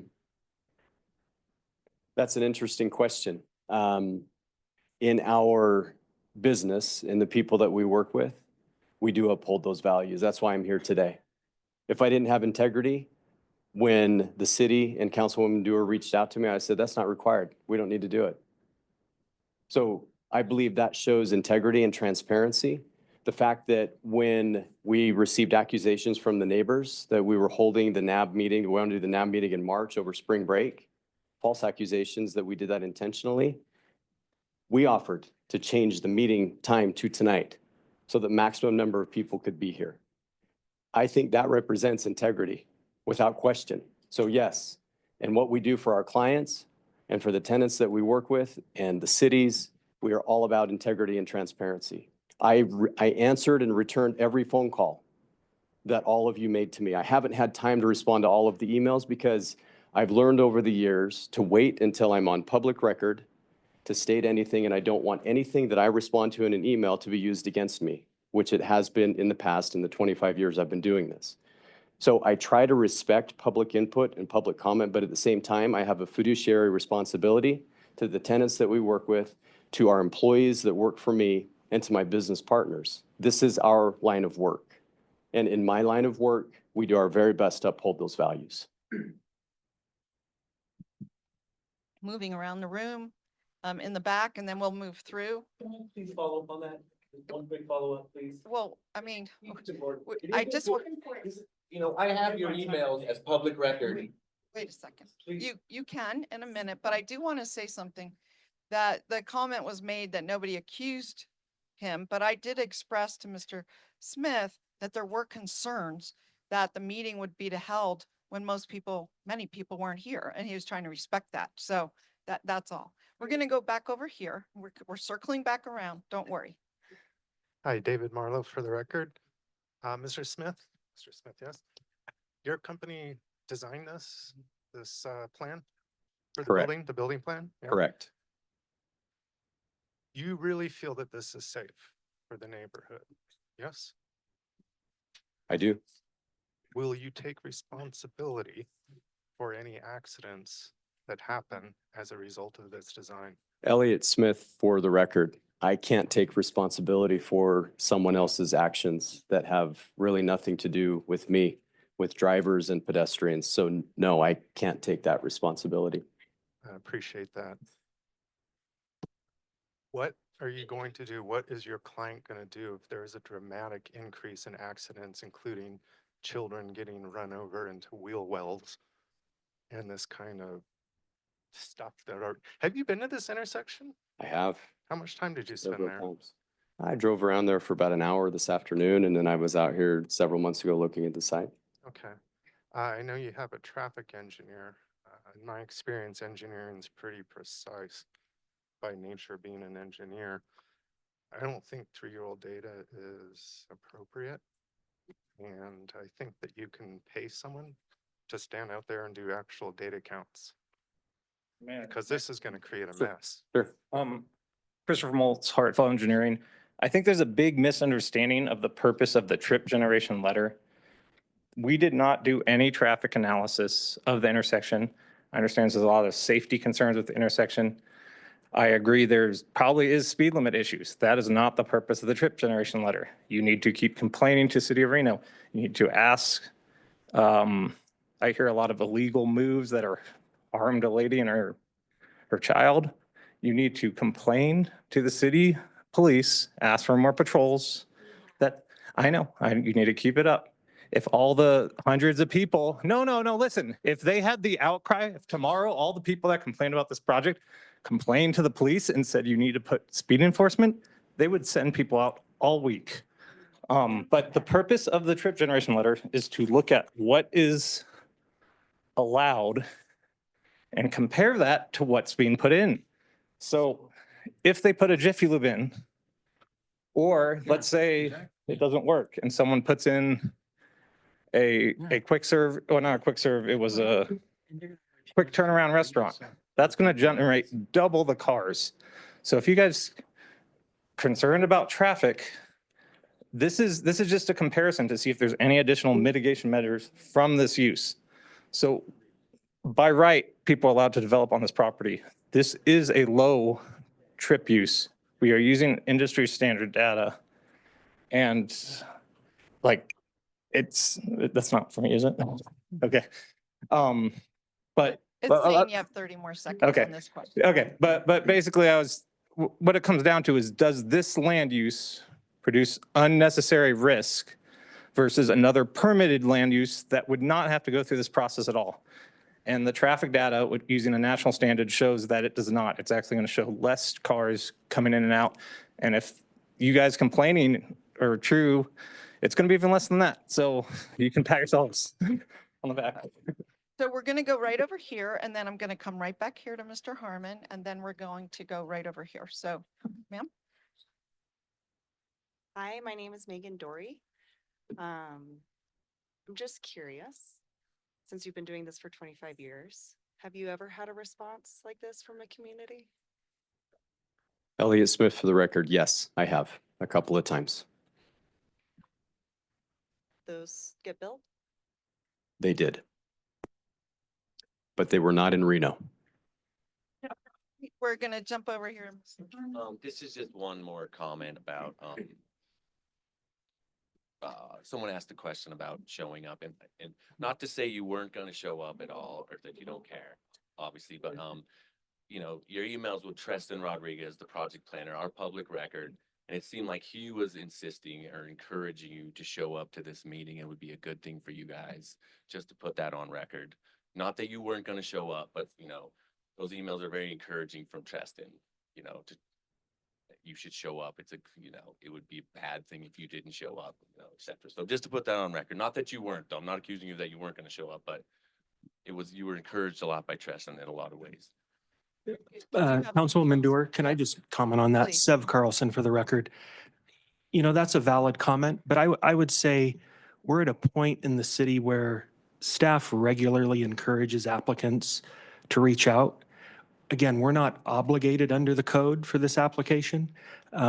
Today, I wouldn't expect anything less with the leadership that we have from the city council to managers in planning to individual planners, encouraging dialogue between applicants and residents.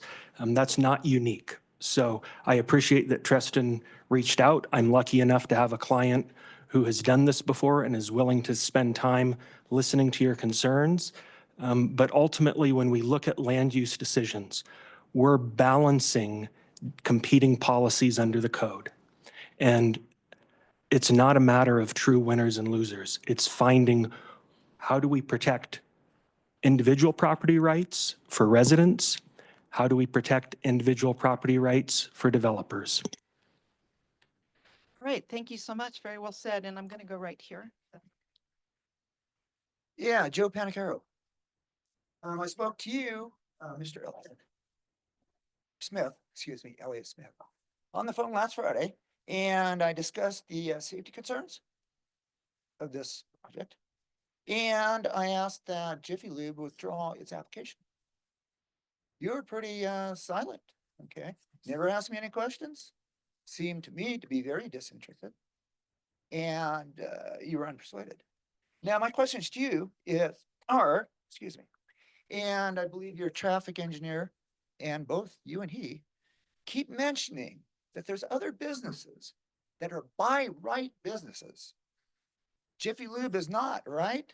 They're not a by right business. You guys have to get a special conditional use permit. You are not a by right business, correct? Yes or no? Elliot Smith, for the record, correct. I never stated otherwise. Okay. Well, you keep suggesting these other businesses are by right, but you're not clarifying. Jiffy Lube is not a by right business. Okay. You have to go through certain hurdles that these other businesses don't. And there's a reason for that.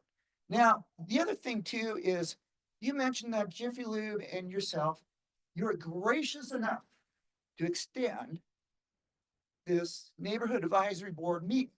It was supposed to be scheduled March, and you graciously extended that to today.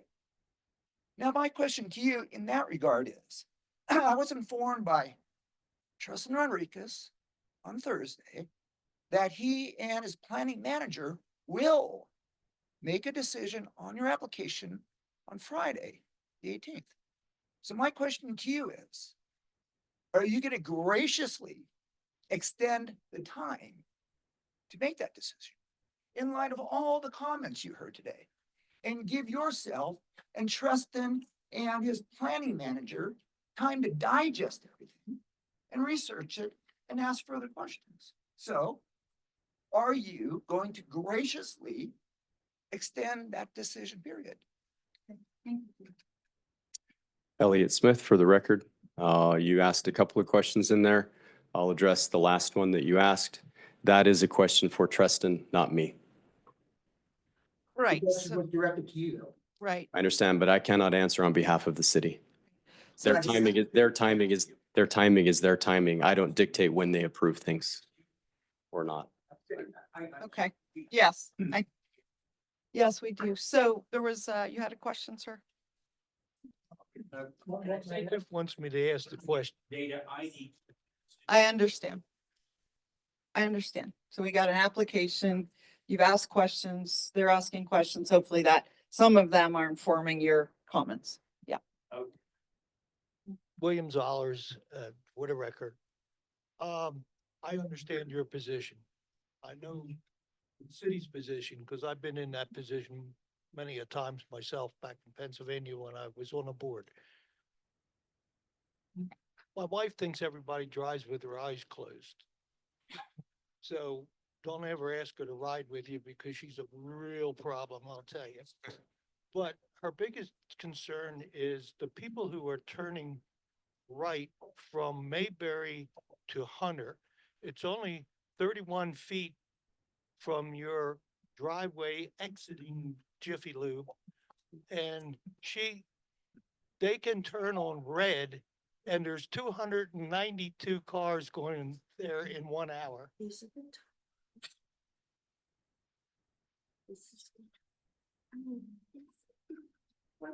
So you can have the map if you want it. You can, you did it. Thank you. We. Yeah, you can give it to him. No problem. I got a picture. So I just wanted to bring that up because I want to be peaceful tonight and Yeah. have a good evening. Well, you just want a closer look at this data that you collected, a closer look. Right. No one's questioning it. I wasn't sure that this would be so terrible. But after sitting, April 8th, from 12:56 to 1:56 in the afternoon. April 10th, from 4 to 5 PM when that's a high. Yeah, you have to. And today we were there from 8 to 9 in the morning, and that's early. Right. So you committed your time to collecting some additional data and you want them to consider it.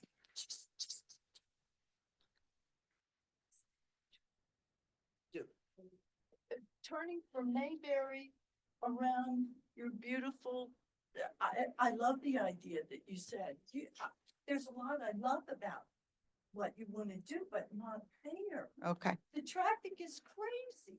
Okay. And I know he says I'm nuts. I am No, you're not nuts, but what is your name for the record? Could you say that? Michelle Goff. All right, Michelle, do you want to sit down? We will transfer this over to them. Jenica will. Okay, and take the data. The point, and just to be clear for Hal and the group, the point of today, we were doing a different process.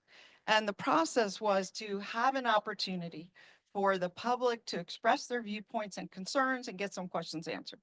You are here so that you, if you hear something that registers with you, NAB members, that you can forward that on to planning commission, onto the planning staff.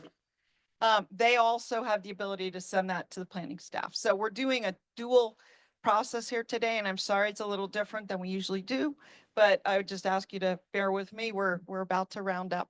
There's a few more questions. I know there's one over here, one over there, and one over there, and I'd like to get those questions on the record. Let me start here. Kristen Wright. And I'm just curious if the fire department has weighed in on this, because today somebody brought up pictures that are the reality of what people will do to drive to get into Jiffy Lube, what they have to do, all the U-turns that are illegal. And if the fire department saw a picture of that, I wonder what they would have to say. Elliot, I oh, don't know. I assume the fire department looked at this. Did you? Elliot Smith, for the record, I was just going to say, I'd invite you to reach out to Tristan Rodriguez, as he is the one that quarterbacked all of the communication back and forth with the different agencies that looked at this submittal. Okay. And I know they did comment on that roundabout proposal 10 years ago and expressed they were concerned. So I'm sure they have the ability to speak and express themselves and lay out their concerns. But let's find out, right? That's something Tristan will check into. I think we have someone in the back here. Could you speak up a little bit? I'm not sure the mic. Your mic is off. Thank you. Mike Lombardo for the record. Right. My concern earlier was about traffic backing up, say onto Mayberry after they're entering from that driveway width. Is that a single car width to come in to the facility? Like as you're coming on Mayberry and you're turning right into the facility, only one car can come in at a time? Elliot Smith, for the record, could you scroll to the civil site plan? That has, And what page is that? that is a fantastic question. Up there, oh, right there, right That one? there. Yes. Okay. Let's see. Maybe Frank or Noah, can you chime in on that? What's the width of that access point? Does it The accept, entrance. does the it work entrance. for two cars, like one going in, one going out? Is it only in, out only? It, It's a single car entrance, correct? single car Okay, entrance, correct. but it How is, many a- cars can back up as they go into the bay? So obviously one can be in front of each bay. And then Correct. my concern was, as you said, there's 20 visits a day. I highly doubt that. I imagine it's quite more than that. It wouldn't be feasible to do that. But let's just say it's 20. You also said something about rounding it out, 2 per hour. We both know that that's not true either, right? It's going I- to be, it's for gonna the be- record, I never said that. The member of the board inferred that and I corrected her. that you can't round it out over a 10-hour period. It's during the peak traffic times. Right, I so was clear on that. my concern is, say you get a bulk of cars coming at one moment. Mhm. In the afternoon at 5 o'clock, you have 5 or 6 cars coming in. You don't, as you're turning in, you don't know that there's cars lined up because you're driving down the road, you're trying to enter, and then all of a sudden, oh, there's a car there, right? And then they start backing up onto Mayberry. Okay, there's businesses all over town that have this problem.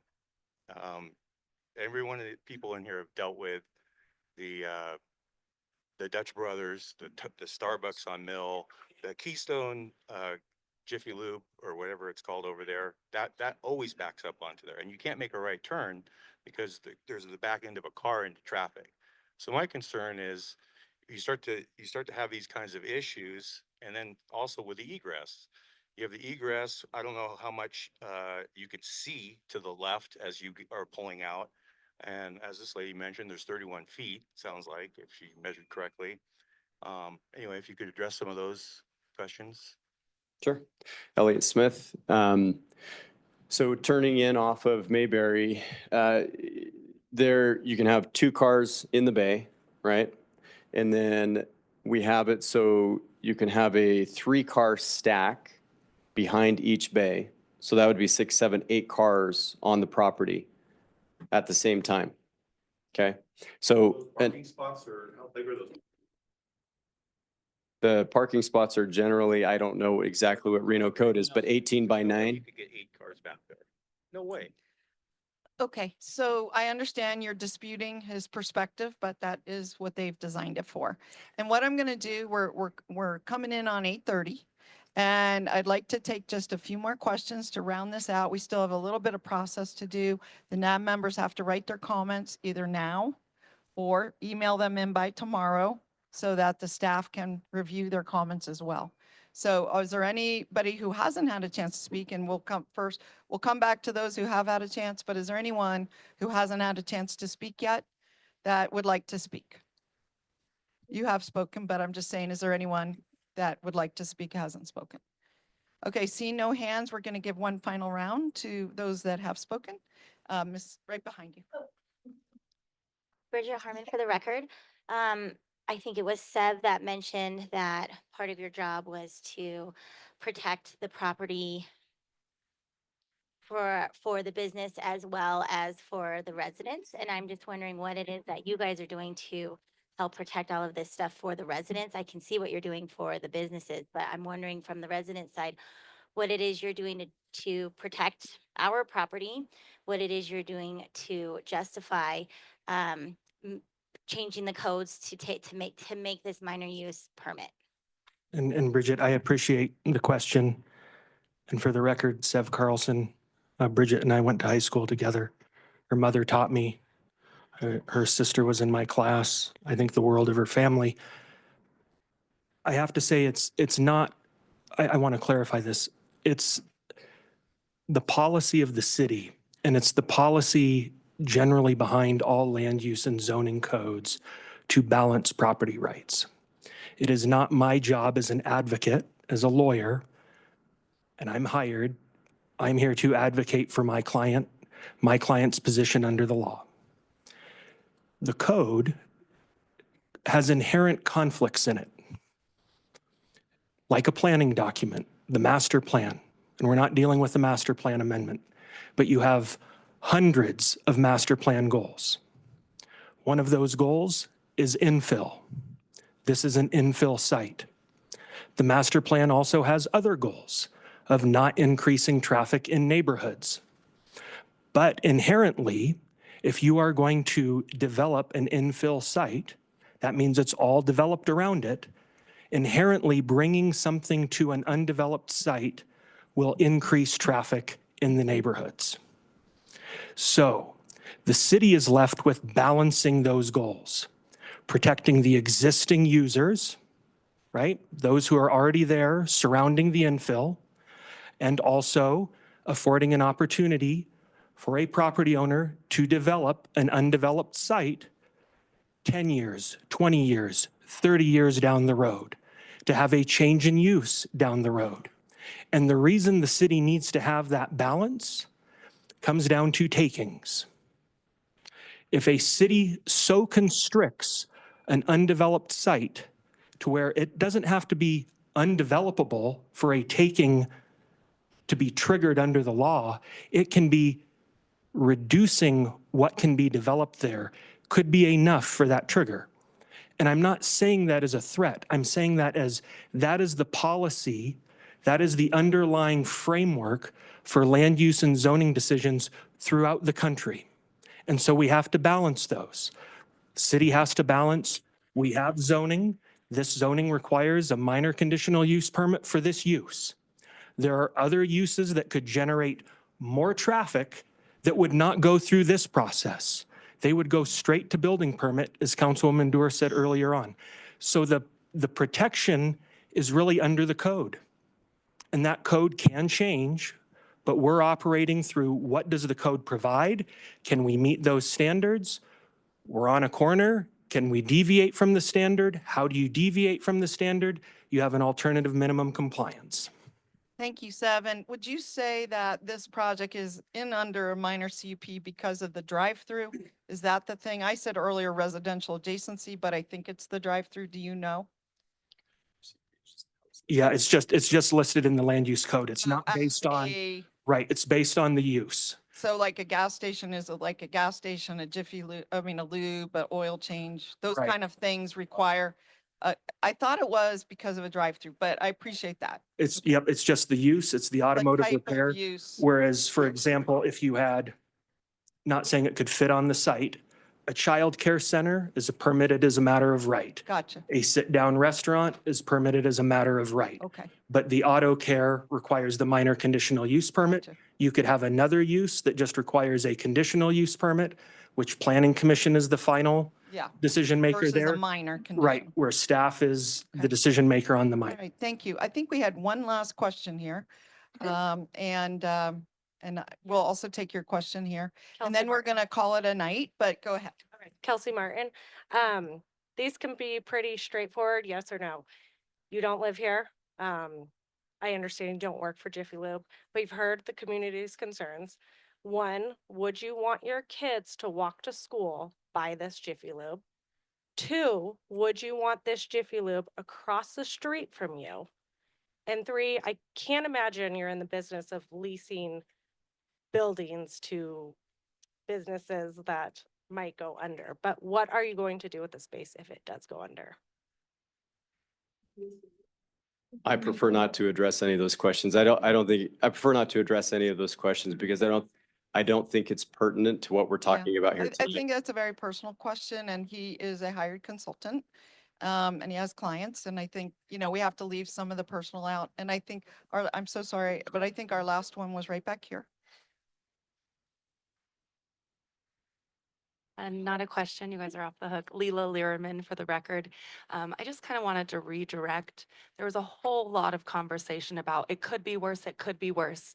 But I wanted to point out it's not worse right now. And the community is here to call for it not being worse. We have not even addressed the fact that it could be better. They could put in something that we all want in our neighborhood.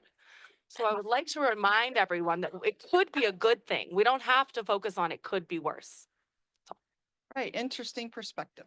I'm not, you guys, what's that? Last comment. All right. Yeah, give me cuts now. But I'm gonna tell you, I'm going right past the closing time, 8:30 here. What I do is I research and write briefs for attorneys, many of which go up on appeal Supreme Court. Now, I put together a brief, which every member has, and I gave it to all council members, and Tristan Rodriguez has that now. And it's public record for anyone who wants it. It thoroughly and in detail outlines the law in regard to what Jiffy Lube has to do. The law has been violated, clearly violated. The Supreme Court has told us, you go by this plain language of a statute or a code. Okay, plain language says they can't build here. And that their application cannot be approved at this point. So I implore you to read that brief. Thank you. Thank you very much. And you, sir, I'm giving you one last time. This is it, team. I've been very lenient and these guys have been very patient. So here you go. It's all good. I'll tell it to this. Okay. I'll say it out loud. She alluded to it already and you didn't want to comment and that's cool, but I was curious about what happened to this building if it was empty. But what I wanted to point out was the lube shop down the street by the Roost. Well, we all know where the Roost is. I'm not sure. You said you drove around for an hour.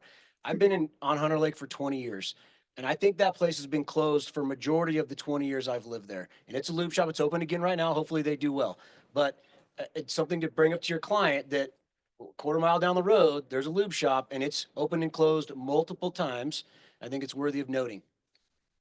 All right, no response needed. I am gonna thank, first of all, you guys for flying in and for being here and for answering virtually every question to the best of your ability. So thank you, don't you think, for them? Yep. Yes. Absolutely. All right. And I want to thank everyone for making time tonight to come and express your point of view, because I have no doubt that they are going to discuss this with their client and say, in this setting, in this environment with these concerns, do you still want to move forward? They've already asked 5 times. They're probably going to ask a 6th time and share with them this meeting. So we'll see where that goes. We'll see what, I haven't talked to the staff. I don't know. You've said that they're leaning towards approval. You've said this several times in different ways. So we'll have to wait. It sounds like for Friday or so, Monday maybe. Yes. I didn't ever infer lean toward approval. They're leaning toward a decision, as Oh, a was decision. mentioned. I apologize. Yeah, So not- they're leaning towards a decision. And so we'll all wait and find out what that is and go from there. I just want to thank everybody. I'm very impressed with both the group and the applicants for doing this tonight. It's not a usual process. And so we worked together to make the best of it. We got a lot of information out on the table. So I thank you. We're going to hand it back to our chair to wrap up our meeting. All right. Well, thank you all for coming. We appreciate your public comments. Thank you for your presentations and being responsive with your answers and your explanations. And now I just want to ask if there are any committee member reports, announcements. Anybody have anything that you would like to announce? Madam Chair, Dave Titzel does have a comment. Oh, all right, Dave. Okay, thank you very much. I just want to announce that I'm going to have to resign my position on the NAB. I appreciate and I'm honored to serve. And Councilmember Doer, I really am impressed with you and the job that you do on City Council. You're definitely a doer, like your campaign slogan is. But next month, I'm going to be relocating to Guam for 2 years. So I will not be able to serve on the NAB. But I do appreciate my time here and I just want to let everybody know. Thank you. Dave, thank you. Thank you, Dave. Thank you for all your work, and it was a pleasure to meet you and work with you. And good luck on your next 2 years. Yeah, and I think I made a great decision with appointing you, Dave. So if there are people, we have a good group of people that are still in the queue waiting to potentially be appointed to the NAB. But if you have interest in that, also make your interest known. I've had tremendous people serve, ask really good questions, make really good comments. So it's an opportunity to participate in your government in a different way. So think about it. All right, back to you, Madam All Chair. right, thank you. Now moving on to future agenda items. Does we have anybody have any requests for future agenda items or any comments on? May I, Madam? Oh, yes, I'm sorry. Audrey Keller, I would still like to hear from the Parks Department, especially with the discussions about the other park that was mentioned tonight. Very interesting. But for Ward 2, we've asked more than once, and if we could coordinate the parks, the development officer that's been added, I'd like to hear from him. Thank Okay, you. great. Thank you. Jennifer, did you get that? Thank you. I appreciate that. Is that it? Any other future agenda items? Nothing on that end? All right, well, then I think we've. Madam Chair, we do have a uh, final public comment. Yeah.